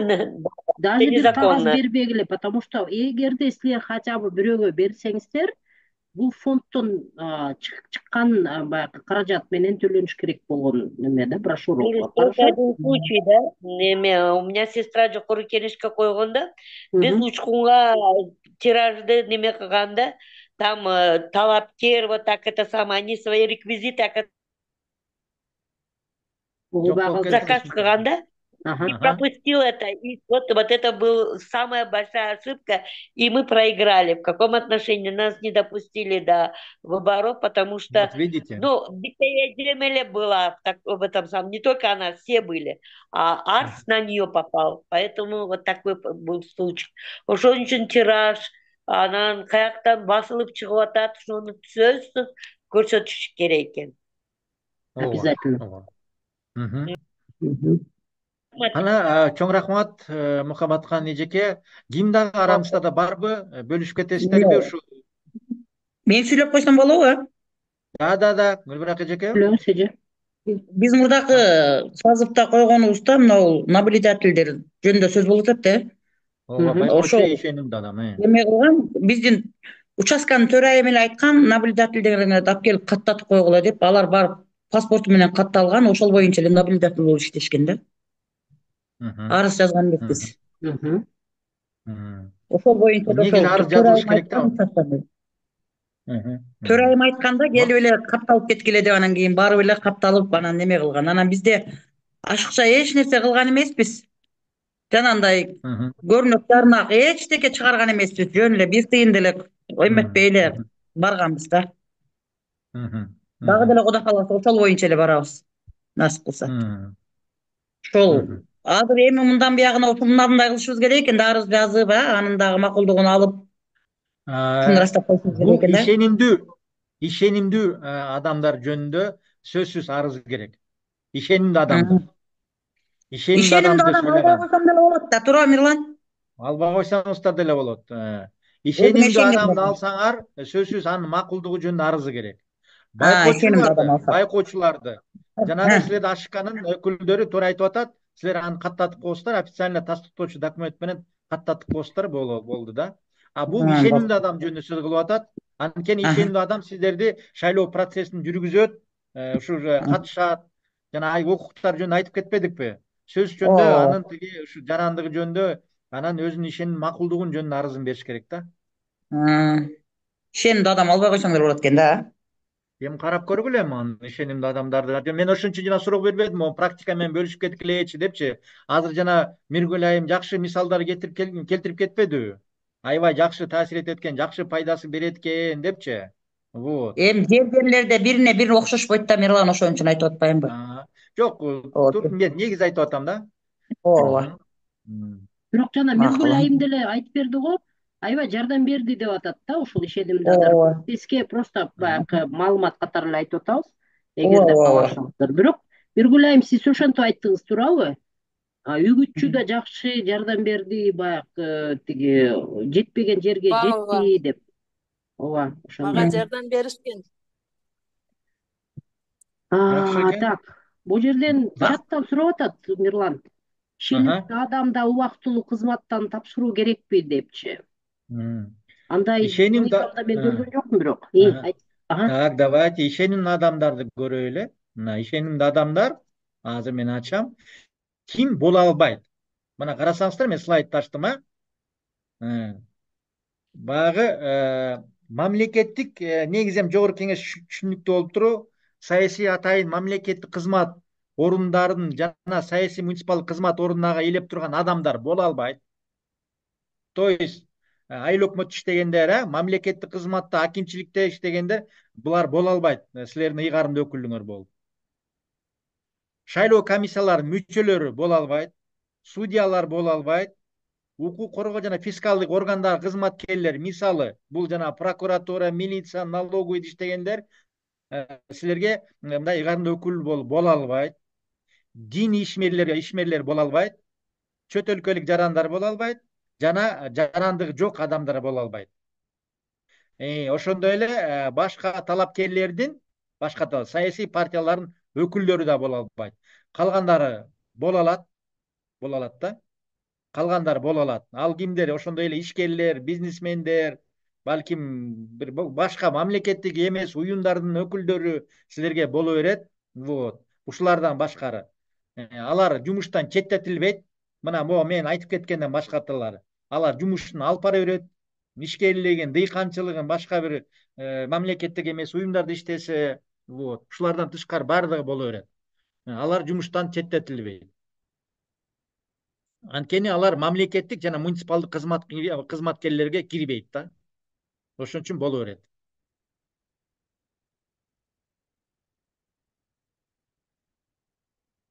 Жооп бердимби сурооңорго? Мугалимге мугалим ишенимдүү адам боло алабы деп атат. Бул списокто бар экен. Мугалим мамлекеттик кызматкер болуп эсептелбейт. Мугалим эң негизи ошол кишинин ишенимдүү адамдары болсо боло берет. Бирок келишим түзүш керек анда. Келишим түзүш керек. Келишим, обязательно келишим түзүш керек. Келишим түзүш керек да. Потому что Келишим бул түзүш жакшы. тууган эмес да. Тууган эмес, келишим түзүш керек. Анан алар мисалы мугалим болсо, агитация учурунда сабакты таштап кете албайт да. Азыр сүйлөсөң берейин. Саламатсызбы агай, мен жана байкоочу боюнча айтып кетсем болобу? Айта бериңиз. Саламатсыздарбы? Мынау конференцияга катышкан баары кыздар. Байкоочу боюнча сөзсүз байкоочу керек кыздар. Ал үчүн байкоочу болмоюнча мына урнада тургандар дагы, комиссияда отургандар, анын кабинага киргенде кээ адам кайсы адамды шайлашын билбей калат да. Ошондо сөзсүз алар агитация кылып таштайт. Ошон үчүн сөзсүз байкоочу керек. Эмесе кыздар сөзсүз утуруп каласыңар. Сөзсүз байкоочу керек. Ушуну айтайын дегем агай, рахмат. Эң сонун. Көрдүңүздөрбү, мына байкоочу аябай керек да. Аябай керек. Жана укуктар жөнүндө айтып кетпедикпи, туурабы? Байкоочулар бул презентацияны силерге да салабыз. Бул жерде шашпай анан окусаңыздар, байкоочулардын кандай укуктары бар, эмнеге укуксуз. Мен буну эми кайрадан силерге окуп отурбайм. Негизи шайлоочуларды ушу байкоочунун аябай көп силерге жардамы тиет ушу шайлоо учурунда. Именно добуш берүү учурунда. Ар кандай нарушение, ар кандай бузуу дегендерди карап отурат да. Анан жанагы бюллетендерди эсептегенде ушул катыша аласыздар да ошону. Могу протоколдорду чыгарганда протоколдор менен тааныша аласыңар. Силерди ал жака киргизбейт да шайлоо участокко. Ошон үчүн байкоочуларыңар бекитип койсоңор, ала силердин атыңардан ушул байкоо иштерди алып барат да. Шайлоодун жалпы процессине. Ушу избирательный участоктун ичинде болуп аткан шайлоо процессинин баарын байкап турат да. Протоколдор менен таанышат. Добуштар эсептеп аткандан, конечно, добушту эсептебейт, но жанагы участковый комиссиянын мүчөлөрү эсептеп атканда байкап турушат да. Бюллетендер туура эсептелип атабы, урнадан жармысы башкака кетип калган жокпу дегендей сыяктуу да. Эми мындай айтканда, неме жалпак тил менен айтканда. Дагы ким бөлүшүп кетет?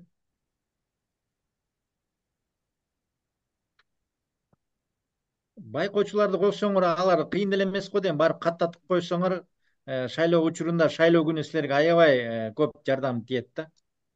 Суроо болуп атат, Мирлан. Мугалимдер агитация ишине катышууга укугу жокпу деп. Мугалимдер жана немени айтып атат го. Үгүтчүнү айтып атат го дейм, Үгүтчү катары. Үгүтчү катары айтып атасызбы? кыя алайын. Агитация ооба катышсам. агитация болуп алабы дейм. Ооба. Үгүтчү катары окуу процессине байланышпаган учурда эгерде келишим негизинде иштесе, ал катыша берсе болот мугалимдер.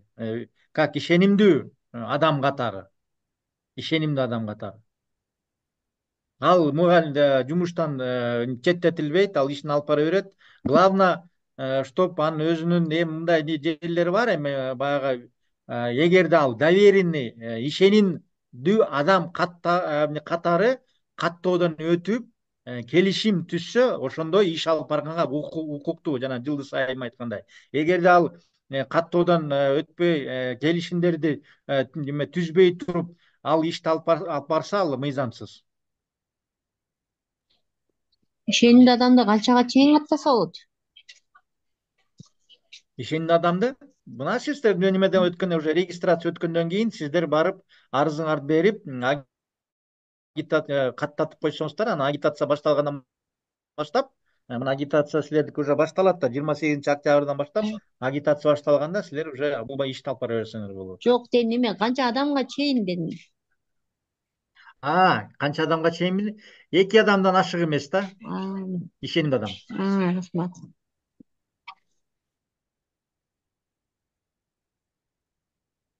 Солор барбы? Жок болсо эмне, кийинкисине өтө берелиби? Ооба, өтө бергиле эме. Гүлбарак эже, суроолор жок, Менде суроо бар. Менде суроо бар. Да, эже. Байкоочу муниципалдык кызматкер боло береби байкоочу? Жок. Боло албайт. Байкоочу. Муниципалдык кызматкер болсо болобу байкоочу? Болбойбу. Жок. Байкоочу болду. Боло албайт. Айыл башчылар, муниципалдык кызматкерлер, башка эменин жарандары, башка өлкөнүн жарандары. Боло албайт. Депутаттар боло албайт экен. Боло албайт. Айыл өкмөтүндөгү китепканачы депутатка коюп өтсө, китепканачы болуп кайра иштей бергенге укугу барбы, жокпу? Эгерде ал айыл өкмөтүнүн китепканачысы жергиликтүү бюджеттен айлык алса, азыр АТРдин негизинде АТРден кийин бүт ошо айылдын маданият багытындагы ишти баарын ушу жергиликтүү органдарга өткөрүп берген. Демек, эгерде ошо жергиликтүү бюджеттен айлык алса, айыл өкмөтүнүн буйругу менен дайындалса, айыл өкмөтүнүн башчынын буйругу менен дайындалса, же келишим түзүлсө, ал депутаттыкка кое албайт. Же депутаттыкты тандаш керек, же китепкананы тандаш керек, экөөнүн бирөөнү. Ишин тандаш керек.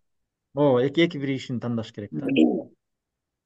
Нурлан агай, бир суроо да. Неме, мага заявленияны бергенден кийин директор, мугалим, отпуска бир айлык немеге чыгабы? Мугалимбы, же только директорбу? Бардыгы ушу мугалим, садикчи иштеген, бардыгы ошо кандидаттыгын койгондон баштап, регистрация өткөндөн баштап убактылуу ишин тапшырат, убактылуу. Бардыгы независимо. Она потом оплачивается или это за счет своего этого самого? Средняя месячная заработная плата оплачивается. Спасибо. Кроме этого еще стаж кете берет. Стаж кете берет, да. Токтобойт. Стаж токтобойт. Анткени себеби мындай да, азыр суроо болуп атпайбы? Директорлор бошотулат, мугалимдер бошотулбай иш алып бара берсе. Анткени мугалим иштеп аткан учурда дагы ал ошол өзүнүн мүмкүнчүлүгү менен пайдаланып калышы мүмкүн. Ал кандай мүмкүнчүлүк менен пайдаланып калышы мүмкүн? Окуучулар аркылуу, окуучуларга айтып, мынакей мага добушка бергискиле, ата энеңерге айткыла дегендер иштерди жүргүзүп калышы мүмкүн да, ошон үчүн ал убактылуу четтетилет жумуштан. Агай, менде да суроо бар. Миргүл.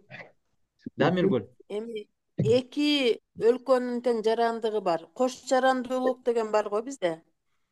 Ошол кош жарандуулугу бар адам ишенимдүү адам боло алабы? Мисалы ал башка өлкөнүн жаранында, Россиянын дагы, Кыргызстандын дагы гражданствосу бар. ошондой гражданствосу бар, а? ооба. Ошон үчүн аз карасаңар, мен азыр могу слайд ачам да, жарандыгы жок адамдар дейт да, жарандыгы. Эгер ал Кыргыз Республикасынын жарандыгы бар болсо, ал боло алат. Эми бирок Россияныкы дагы да кош Ну, жарандуу. это уже, мисалы эртең бирөө сизде арызданып калса, эгерде башка мамлекеттин жарандыгы жөнүндө мен айта албайм. Эгерде Кыргызстандын, Кыргыз Республикасынын жарандыгы экени тасталган неме документи бар болсо, ал боло алат. Рахмат. Анан Паспорт дагы бар да. суроо Паспорт бар да. да. Дагы бир эки суроом бар. Мына частный мектептерде иштегендер дагы эми арыз жазышабы? Мына депутатка талапкерлер. Алар да жумуштан убактылуу токтотулуш керекпи? Частный мектепте иштегендер. Силерде барбы ошондой мисалдар? Ооба, бар. Талапкерлер Алар да чыгып токтотулат. жатат. Баары мугалимдик ишмердүүлүк кылат. Ал анткени частный мектептин лицензиясы бар. Ал Минобраз менен лицензия кылып келишимге түзүлгөн. Минобраздан лицензия алган алчы. Алар да тапшырышат. Булар дагы ошол бир Айлык маянасы сакталат, сакталбаган ал жагына биз жооп бере албайбыз, но факт то, что ал дагы тапшырыш керек. Анткени ал частный болгону менен баары лицензированный мектептер да. Айлык сакталышы боюнча ал бул суроо бизге эмес да. Мирлан, Анткени ал частный мектептер. Кийинки суроом, часовик болуп иштесе окуу жайда, университетте, институтта часовик болуп иштесе, ставка эмес, штатта эмес. Баары Ал дагы тапшырасыздар. арыз жазыш керекпи? Баары тапшырасыздар. Ишмердүүлүк кылып аткандан кийин тапшыр, убактылуу токтотуп турасыңар.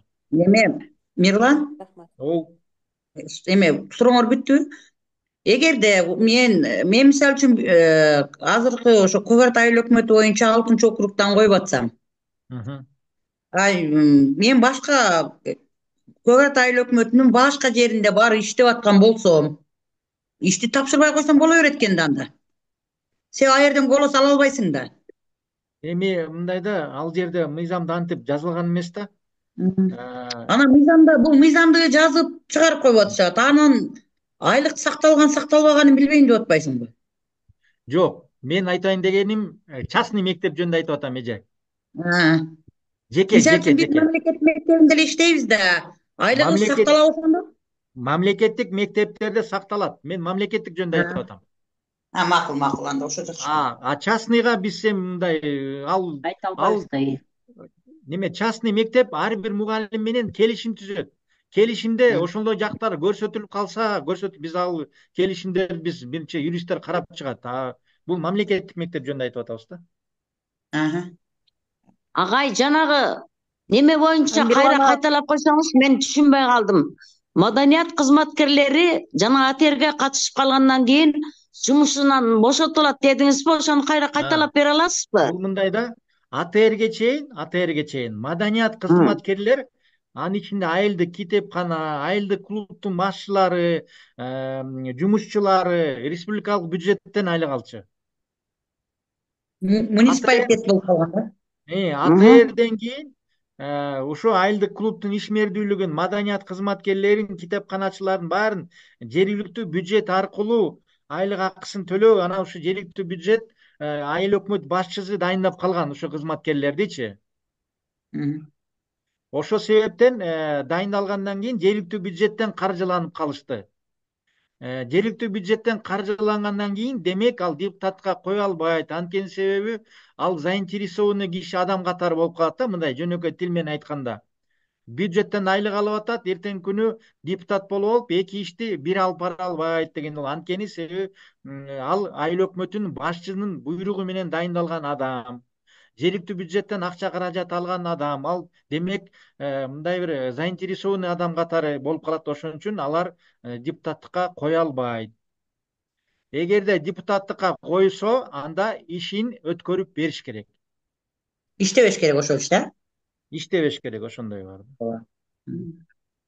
Муну жакшы түшүндүк го. Түшүндүм. Өтө жаман иш. Мен кечиресиздер, саламатсыздарбы? Бирден.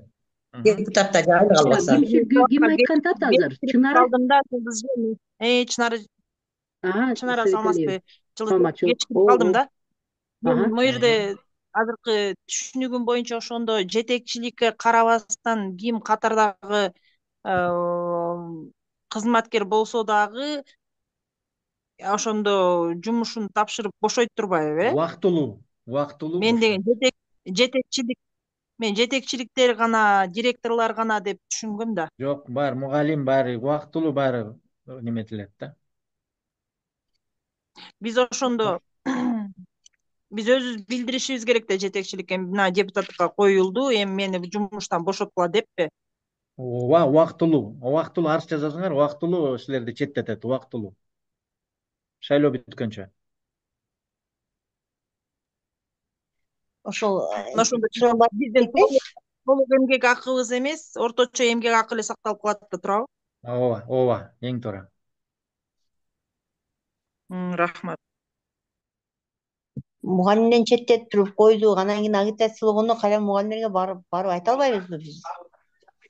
Силер мугалимдерге агитация учурунда айта аласыңар, бирок мектепке барып кирип, мамлекеттик мекемеге кирип, барып агитация жүргүзө албайсыңар. Мамлекеттик мекемеге кирип туруп агитация кыла албайсыңар. Анда көчөдөн малынды чакыргандан кийин көчөгө Силерге жергиликтүү бийлик атайын маданият үйүнөн, же бир немелерден, коомдук жайлардан ушундай бир шарттар түшүп берет. Силер ошол жерге барганда, пожалуйста, ал жерге барып мугалимдер келеби, врачтар келеби, жана дыйкан, башка мамлекеттик кызматкерлер келеби, ал жерден силер өзүңөрдүн программаңар менен шайлоочуларга тааныштырып, өзүңөрдүн иш мүнөздүүлүгүңөрдү алып бара бересиңер. Аны жергиликтүү бийлик силерге ошондой шарттар түшүп берет талапкерлерге. Атайын бир жайлардан ушундай бир азыр өзүнчө кылбайт, балким бардык кандидаттарга, өзүңөрдүн округуна кандидаттарга силерге ушундай бир шарттар түшүп берет. Барып шайлоочулар менен жолугуп, өзүңөрдүн программаңар менен тааныштыра бересиңер. Ошондочу Мирлан агай, бул мыйзам быйыл эле ушул эмеде шайлоодо чыкты да, өзгөртүү толуктоо болуп. Мурда антип өткөзбөй эле иштеп жүрчүбүз да. Кантип мисалы, эми мыйзамдар өзгөрүүлөр болду, андай деле көп эмес, бирок өзгөрүүлөр бар да. Жок, биз депутаттыкка кандидатыбызды коюп эле анан ишмердүүлүгүбүздү жүргүзүп эле ошол эле учурдачы иштеп жүрчүбүз да, анан мында ошондой өзгөрүүлөр болду. Анткени себеби мугалим баягы иштеп немете берсе, окуучуларына мындай бир таасир этет дегендей кылып, окуучулар аркылуу таасир этет дегендер имиштер болду да, ошондойчу. Ошон үчүн убактылуу чектетилет да. Распродажи до 80%. Каждый день на разные категории от электроники. Дагы кандай суроолор? Суроо жокпу, башка же барбы? Директорлор, понятно, бул кезде. Банк жөнүндө сурап сүйлөштүңөр, уже? Банк кызматкерлери жөнүндө. Мен банк деген бүтпөй, ал? Банк кызматкерлери боюнча айтып коюңуз. Эми алар шайлоо бүткөн соң частныйбы же жокпу? Частный. Банкта иштегендер да тапшырабы дейт ишти. Эми бул банкта иштегендер депутаттыкка это очень хороший вопрос, да? Мисалычы. Тоже рычагтары бар адамдар, Да, тоже рычагтары, анткени булар уже мамлекеттик банктар болсо, анда уже убактылуу ишин тапшырыш керек. Частный банк, Мирлан агай, частный банкта иштейт, бизде да талапкер бар. Частный банк, мамлекеттик эмес. Силер тапшырбайт го, анда. Аны ашкадан тактап көргүлөчү. Бул эми частный банк болгондон кийин неметип көргүлөчү, тактап. Хорошо. Анткени именно банкта иштеген адамдар деп туруп бу жерде андай көрсөтүлгөн эмес да. Макул, эртеге как раз окуу болот бизде райондо. Ошо ЦИКтин немелери келет го, ошодон сразу тактап көрсөңөр макулбу, ЦИКтин өкүлдөрүнөн. Макул. Дагы бу жерде мындай суроо болуп атат. Еще неме болуш керек, как его, кызматынан еще тоже, да, наверное. Эмне банкта, эмне ким болуп иштейт дегендей. рычагы барбы же жокпу деп бирок сурап көрүш керек экен эртең. Айта бериңиз, Эртең Мирлан. ошону тактап сурап көргүлө циктин өкүлдөрүнөн. Анан бул жерде дагы суроо берип атат. Шайлоо бүткөн соң директорлор жумушун уланталабы деп. Албетте уланталат. Алия айым суроо бериптир да.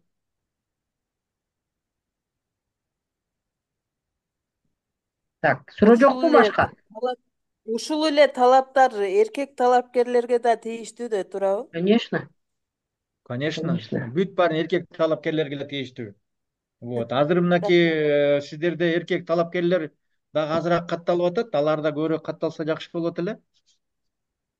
Азыр негизи азыраак болуп атат жалпысынан айткандачы. Талапкер статусу боюнча суроо барбы да, урматтуу катышуучулар? Өкүл боюнча, үгүтчү боюнча, байкоочу боюнча. Мен квота боюнча Ой, кечирип коңуз, кыял же кечирип коңуз, өчүрүп алдым. Токустан. Квота боюнча сурайын дегенде, эмеде эгерде ошо 30% квота берип атпайбы? Анан бирок алган немелери шайлоочулардын берген добуштары аз болсо деле, мисалы үчүн 10 болуп калса деле, ошол 3 аял катыша турган болсо 3 тең өтөлөбү? Эгерде квотада ошол участокто 3 адам квота аял кишиге бар болсо, 3 тең өтүп кете берет. Ошо аз упай болсо деле, Кээ бир жерлерде 1, кээ бир жерлерде 2, кээ бир жерде 3 болуп атпайбы? Шайлоочулардын саны участокко санына байланыштуучу. Эгерде 3 болсо, өтөлөбү дейм. Бирден айтсаңыздар. Добуш аз болсо өтпөй калат да. Добуш аз болсо өтпөй калат да. Бизде үчүнчүсү өтпөй калган. Добуш аз болот. Үчүнчүсү өтпөй калат. Значит, ал жерде 2 эле квота болгон да. 2 эле квота болгон.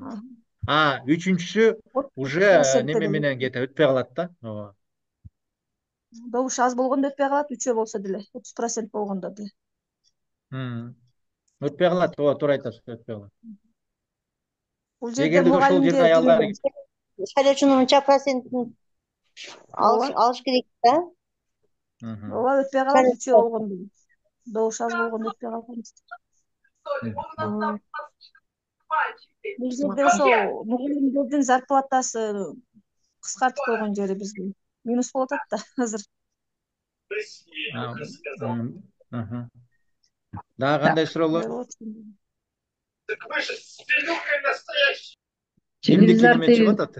Телевизорду өчүрүп турбайсызбы? Так, хорошо. Суроо жокпу башка? Урматтуу катышуучулар. Менде бир суроо бар. Ошо силерден өтүнүч бар. Азыр ошо азыркы презентацияларыңызда анан эмне кайсылтыктын негизинде биз арыз жазып, анан убактылуу бошотууну жетекчиликтен суранып, анан канча мөөнөткө деген мыйзамдарды салып бере аласыздарбы? Хорошо, салып коебуз. Салып коебуз. Деген жана шайлоо боюнча мыйзамда эле бар баары. Азыр мисалы мондай дагы мыйзамды толук колдонбой эле биз мисалы үчүн замин кылчу мугалим жок болсо иштей берсек болобу деген дагы мындай кылайлычы. Азыр мисалы мондай болуп атат да, циктин өкүлдөрү азыр могу мыйзамда азыр мугалим врачтарды, директорлорду мисалы коюп уруксат бердирип атпайбы? Анан могу айрыкча могу рядовой турган мугалимдерди да циктин өкүлдөрү да айтып атат да, ишин тапшырбай эле койсо болот депчи. Анткени бул нерсе дагы азыр мындай бир так билинбей атат да, если честно говоря да. Директорлорго алар точно заведующий садиктер ишин тапшырып неме. Могу жарандагы катарда жүргөн мугалимдер дагы азыр мындай бир ачаки жооптордо болуп калып атат да, негизичи. Вот ошону циктин өкүлдөрү мынакей силерге атайын чыгышып атат, маалыматтык компанияларгачы, жергиликтүү жерлерге барып атат азырчы. Ошо циктин өкүлдөрүнө дагы неметсеңиздер, суроолор берсеңиздер, анан мугалимдердин жана ишин тапшырбоо боюнча биз сиздерге тактап туруп, эңки сабакка деп туруп биз сиздерге так береличи ошол маалыматты, хорошо? Именно Бүгүн ошо маалымат именно Катардагы мугалимдер жөнүндө, Катардагы. ооба Ооба, маалымат ошол маалыматты сактап айткан жок да бериңиздер. бизге берген жок, тапшырбайт деп айтты да. ЦИКтин өкүлү ошентип айтыбы? Ооба бүгүн маалымат неме берип кетишти эле анага келишип. Хорошо, бирок биз ага карабастан жакшылап тактап туруп силерге жооп беребиз, макулбу, Макул. ооба. Саламатсызбы Чын агай? айтканда билесиздерби, Саламатсызбы агай? ар кандай маалыматтарды угуп Саламатсызбы? Ооба, айтыңыз, ооба. Саламатсызбы? Ага. Бизде бүгүн нарында эме болду да, ушу эмеден кишилер келип, жана аялдар чогулуп ошол жерден маалымат алдык да. Бул мугалимдер 20 күнгө алат экенбиз отпуск. Ал деген жана 28 октябрдан кийин алсаңар болот дейт да, 20 күнгө алат экенбиз. Ооба, 28 октябрдан баштап агитация башталат жергиликтүү кеңештердики. Ошондон баштап уже биз уже отпуск алсак болот экен 20 күнгө. 20 күнгө. Ага макул болду. Отпускпу же чектөөбү бул? Бул деген эме да, 20 эле күнгө мугалимдерге 20 эле күн экен, а жетекчилерге болсо 1 айга какчтык жумуш ордун бошотуп беришет экен да, мисалы директор менен бала бакча. Мына көрдүңүздөрбү, уже бир какой-то бир өзгөрүүлөр болуп атат да, карасаңыздар. Анткени себеби башында мыйзамга толук киргизгенде мугалимдер независимо жетекчиби же Катардагы мугалимби жумушун убактылуу четтетилет деген ушундай бир мыйзамга өзгөртүү киргизген да. Видимо, ошо убактылуу четтетилет экен да. Ооба, анан видимо ошо сиздерге окшоп мугалимдерден көбүрөөк арыздар түшүп атат. Анткени себеби мен 1 айга жумушумду таштаймбы, анан аялдар көп шайлоого катышпай атпайбы, аябай пассивдүү болуп атат да. Ошол себептен балким силерге ошо 28 октябрдан баштап бир 10 күн, 20 күнгө деп туруп ушундай бир уруксатты балким өзгөртүүлөр. Айлыгыңар сакталуу болот дейт, айлык сакталуу болот дейт, анан жумушуңарды берсеңер болот. Айлык сакталат, ал башында эле айтылган айлык сакталат депчи. Ооба, айтылды. Анда мына көрдүңүздөрбү, мына бир жерде айтылып атат, мугалим катарда иштей берет деп. Бир жерде ЦИКтин өкүлү айтып атат, неме депчи, убактылуу 20 күнгө четтетилет же отпуск алат депчи. Биз ошону тактап эле бербейлү, Балким силер аларды туура эмес. Тактап берсеңиздер, макул агай. Ооба, балким силер аларды туура эмес түшүнүп калдыңар да. Бу жерде бир бузук телефон болуп кетпесин, макулбу? Туура, тактап бериң. Макул агай. Бизге мугалимдин ооба. Тактап берейли, Так, урматтуу катышуучулар, тема боюнча да суроо жок болсо мен сиздерге жана тиги бир документтерди көрсөтүп коеюн дедим элем да. Макул. Ошентиңиздер. Так, сиздерге мындай атайын памятка. Мындай памятка атайын чыккан эскерткич. Муну сиздерге азыр салам. Может быть, Айгерим буга чейин салдыбы, салбадыбы билбейм. Биз бүгүн алдык муну. Алдыңарбы? Биз алдык. Карадыңарбы ичин? Каяктан көрүп атасыңар, биз көрбөй атабыз. Болду. Көрдүңөрбү? Немечи? Ачып көрдүңөрбү ичин? Ачып көрдүк, ооба. Жаңы эле ачып атам, анан бирок жакшы карай элекмин да, жаңы эле ачып атам. Бүгүн болду. Так, бул баягы эскерткич суроо жооп, мынакей суроо жооп. Эң көп эле берилген суроо жоопторду бул жака атайын биздин өнүктүрүү саясат институту баягы Союз менен БШК менен чогуу иштеп чыккан эскерткичти бир сыйра караңыздар. Өтө жөнөкөй, кыска сөз менен жазылган да. Мисалы, кантип өткөрүлөт деген сыяктуу мындай бир суроолор болуп атпайбы, ошолордун баарын жазып атат. Анан так, мынакей соттолгондугу бар экендиги жокпу, жолуну маалымат ким берет деп атат. Мынакей Борборлук шайлоо комиссия бекиткен форма боюнча бар экендиги жөнүндө расмий жазуу түрүндө корутунду так. Бул деген неме экен да? Вообще негизи эле маалымат текшерүү ыйгарым дейт. Так, деген сыяктуулардын баарын бул жактан карап көрүңүздөр, пожалуйста. Бул өтө мындай жөнөкөй тил менен жазылган. Анан сиздерге мындай суроо. Сиздер шайлоо округтарыңар канча мандат дегендерди билдиңерби? Кызыктар болдуңарбы? Ооба. Кандай экен силерде, канча мандаттуу округ экен? 2-3 экен. 2 1 аяк. Так, birden Участкада айтсаңыз, ар ким? башкада. Шекирова Майрам Таиповна, кол көтөрүп атат. Сиз айткантасызбы? Сиздин канча мандаттуу шайлоо округуңуз? Миргүл Кубатовна. Бизде 4 мандаттуу. 4 мандаттуу. 4 мандаттуу. Жана бирөө суроо берди окшойт, Эки, значит, аял 4 мандаттуу болгондо 2 аял, 2 эркек барат экенсиңер, Ооба. Силердин 4 мандаттуу Эгер округуңар. 3 адам болсочу, 3 болсо. Кандай 2 дейсиз? эркек 1 аял болот. 2 Кайсы эркек канча 1 аял. мандаттуу округ? 2 эркек 1 аял. Бирөө Канча резервке мандаттуу округ? Резервке калганы кандай болот ол? Сиздин округуңуз канча мандаттуу? Сиз билдиңизби? Мен сизге түшүндүрүп берем азыр. Биздики 7 мандат. 7 мандат, сурадыңыз, 7 мандат, силердин округда. 3 аял 4 эркек. Значит, силердики 3 аялга резерв. Түшүнүктүү? 4 эркекке, силердин именно шайлоо округуңарда 3 аял. Түшүнүктүү,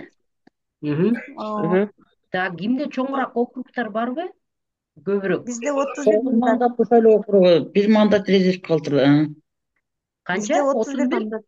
Жок, ал мандат эмес, ал эме, депутаттардын эмеси го дейм, саны. Бул мандат деген силердин шайлоо округуңарга канча орун берип атат дегени да, депутаттарга. Бирден эле айталычы, Айтыңыз. Мисалы үчүн бизде 6-шайлоо округ эмесинде участкасында 3 мандаттуу да, 2 эркек 1 аял. Вот, 2 эркек 1 аял. Значит, силердин округуңарда только 1 аял өтөт дегени да? Ооба. Бул просто ошо резервке калтырат дегени, бул аялга резерв калтырат дегенди билдирет да. Хорошо? Так, кимде чоңураак эме барбы округтар? Жылдыз, можно здесь вот пример я продолжу? Да, давайте. Жылдыз, то есть жана урматтагычылар, жана бир айым эжеке, Назгүл эжеке бирөө айтпадыбы? Бизде 3 аял коюп бирөөсү өтпөй калды депчи. Туурабы? Мына ошол жерде карасаңар, мынакей 6 мандаттуу шайлоо округунда 2 мандат резервке калтырылган деп атпайбы? Ушул жерге 3 аял болуп калса, үчүнчүсүн ким добуш азыраак калганы өтпөй калат деген түшүнүктү билдирет да. 3 аял коюлуп калды да, туурабы? Анан эмберди 2 эле мандат резерв болуп атат. Ошондо алардын добушун эсептейт уже. 3 аял болуп калса, үчүнчүсү эң азыраак алганы өтпөй калат деген сөз да. 3 жарышка чыгат да. 3 жарышка чыгат. Кечиресиз, бизде 6 мандат болгондо буга чейин 28-созывдачы. Анан быйылкыда болсо 7 мандат кылып коюштур. 3 аял 4 эркек кылып коюшуптур. Биз 28-созывда кандидатуралар 4 аял чыкканбыз. 4 аялдан 2 аял өтүп кеткенбиз. Так 4 эркек болгондо 6 мандат болчубуз. Быйылкы жылы көбөйтүп. Мындай чоң саны көбөйдү да. Көп мандаттуу округтардан жоксуңарбы? Бизде 9 мандат. Мандатты каяктан билсек? Канча мандат алганыбызды каяктан билсек болот? Ал жанагы ар бир айылда канча депутатсыңар, ошону мандат деп санайсыңар да. 7 мандат, 7 депутат, 7 мандат, 9 мандат. Жок, ар бир округга силердин участкаңарга мандат орун берет да.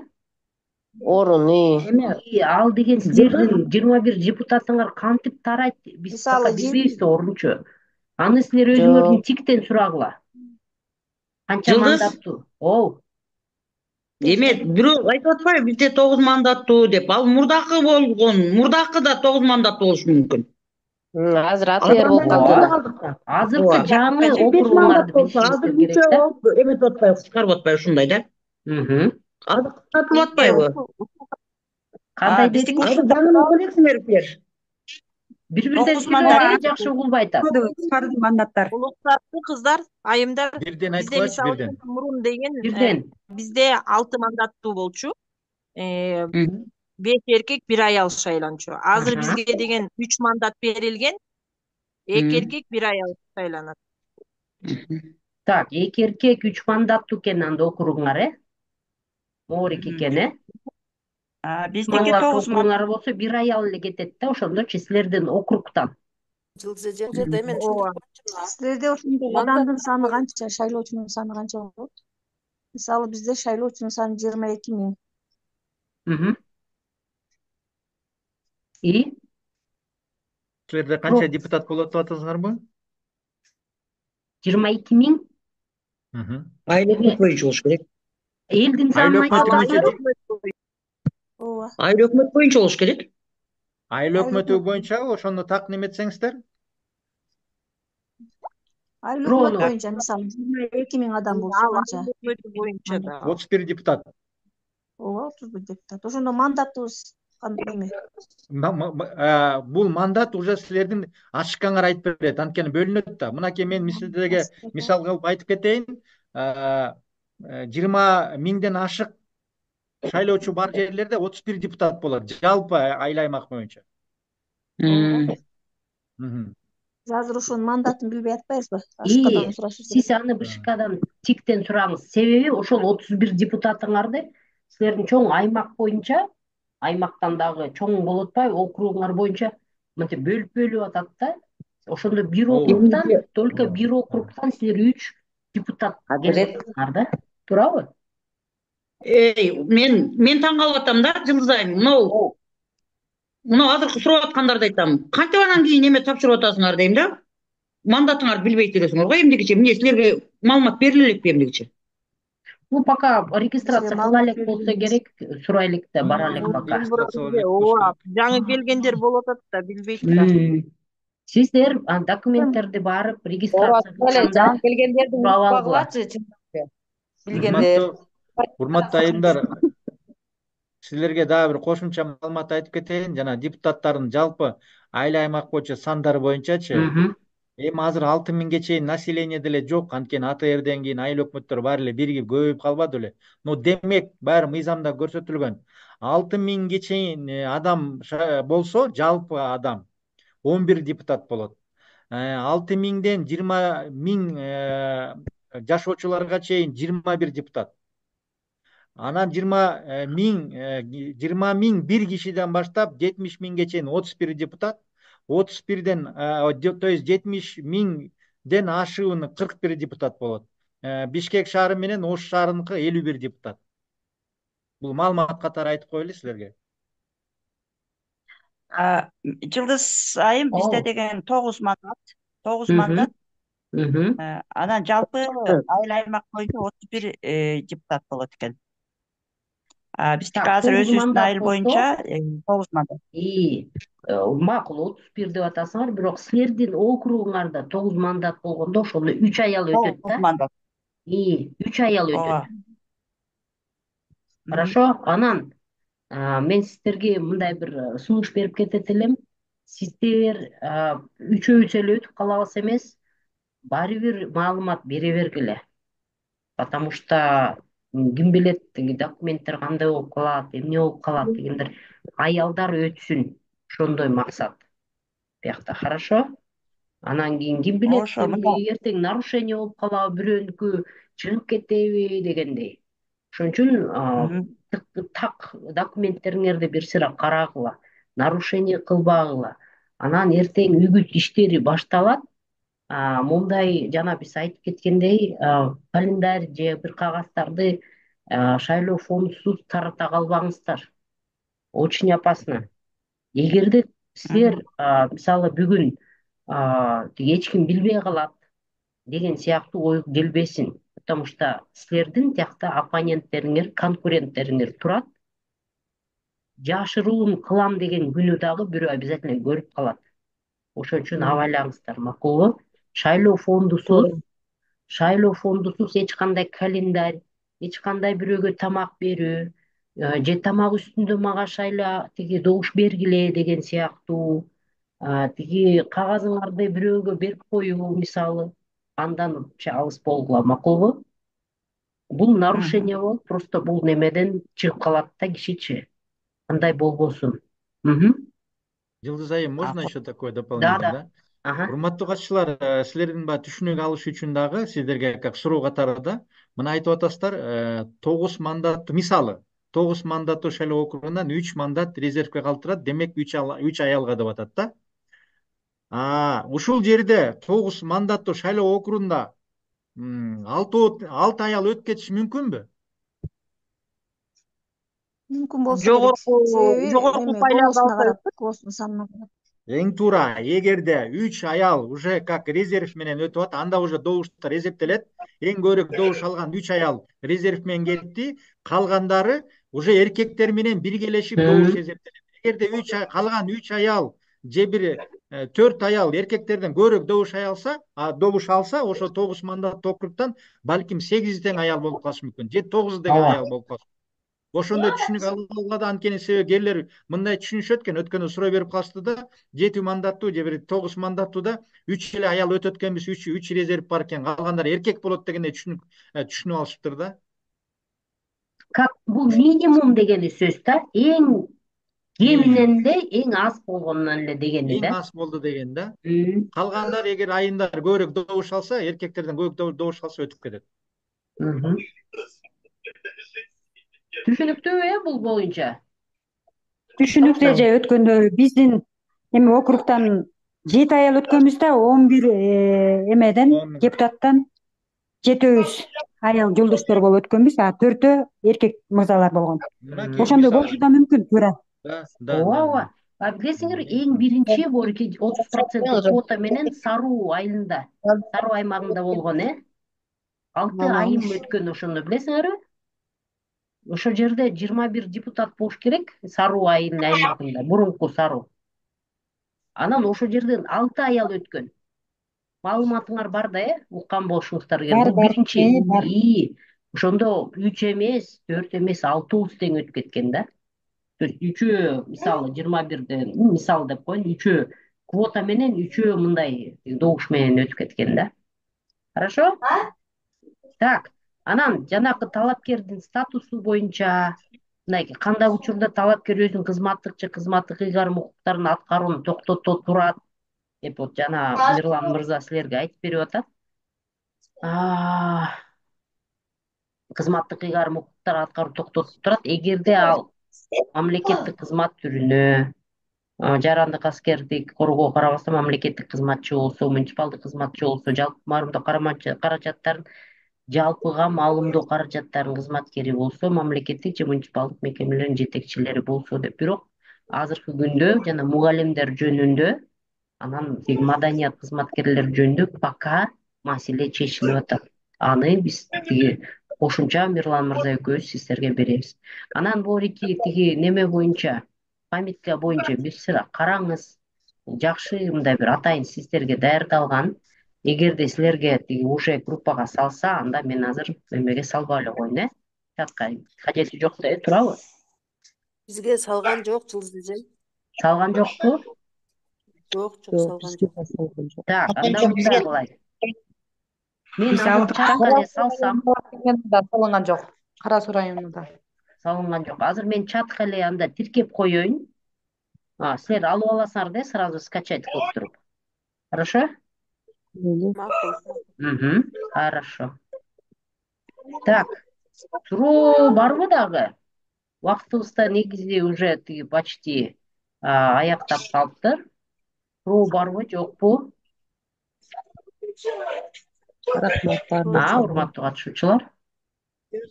Жок, суроо жок. Суроо жок. Түшүнүктүү болду баардыгы. Рахмат. Түшүнүктүү, Жакшы. Так, жакшы. Так. Мен кыргызча, орусча экөөнү тең сала берейин, Ооба, сала бер. Все хорошо. Так, чатка кетти. Экөө тең. Так, чатка кетти. Чаттан азыр эле пока такыр эле чыгып кете элек да. Азыр жүктөлүп атып. Мынакей. Кыргызча памятка, орусча памятка жөнөттүм. Өзүңөргө скачать этип алгыла. Азыр пока совсем зум өчө электе, макулбу? Кимде жок болсо. Хорошо? Ошол, урматтуу катышуучулар. Суроо бар болсо бериңиздер. Сураныч, эгерде жок болсо, анда эмки жолуга көрүшкөнчө дейли суроо барбы, урматтуу катышуучулар? Рахмат. Бири-бириңизге суроо берип атып эле бышыктап алдык бар нерсени. Рахмат чоң. Жакшы, Рахмат. жакшы.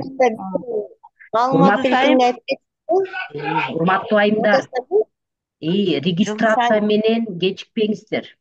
Тураныч, кечигип калбагыла, документтериңерди бир сыйра тактагыла, карагыла. Азыр сизде жакшы мүмкүнчүлүк. Тураныч, борки депутаттыкка бергиле. Силер деген баягы көчөгүндө бир аялдардан сүйлөшүп угуп калдык. Тиги күйөөм мисалы бир тыйын пайда жок болсо эмне кыласың, барбай эле койбойсуңбу деген сөздөр болуп атат дейт. Сиздер акча үчүн барган жоксуңар тияка туурабы? Силер өзүңөрдүн аймагыңарды бир кичине болсо да бир нерсени оңдоюн, жакшыртайын деген ой менен баратасыңар. Хорошо? Ошон үчүн азыр баягы эч жакка бурулбай, жакшы ой менен азыр баягы каттоо кылыңыздар. Макулбу? Күйөөлөр пайданы ойлой берет экен, Эми жок, эжеке, бул жакта ар кандай ситуация бар. Кээде күйөө айтса, кээде энеси айтат, кээде кайненеси айтат дегендей. Негизи айтып атам да, жанындагы бирөө баягы жок деген киши болушу мүмкүн. Ошон үчүн кишинин аркасы менен кийинчерээк бир чоң нерсеге ээ болуп атырбыз. Кудай билет да, туурабы? ооба да. Зато бул деген баягы Кудайга баягы жага турган нерсе элге жардам берүү, туурабы? Ошол максат менен кеткен. Макулбу? Ошол суроо жок болсо анда аяктай берели, урматтуу катышуучулар. Рахмат. Макул, жакшы эс алыңыздар. Мээңиздер рахмат. Рахмат. Өзүңөргө да рахмат. Көрүшкөнчө. Чоң рахмат. Көрүшкөнчө, давайте. Мирлан Чолпонбай, молодец. Чолпонбай Төлөбердиевдин немеси да бул, ülkesi. Не деп койдуңуз, Гүлбара эже, укпай калдым, эмне дейсиз? Чолпонбай молодец. Эниси дейт. Туура. Рахмат, жакшы. Жылдыз айым, рахмат. Макул, жакшы туруп. Мирлан агай, эртең мугалимдердин Тактап беребиз.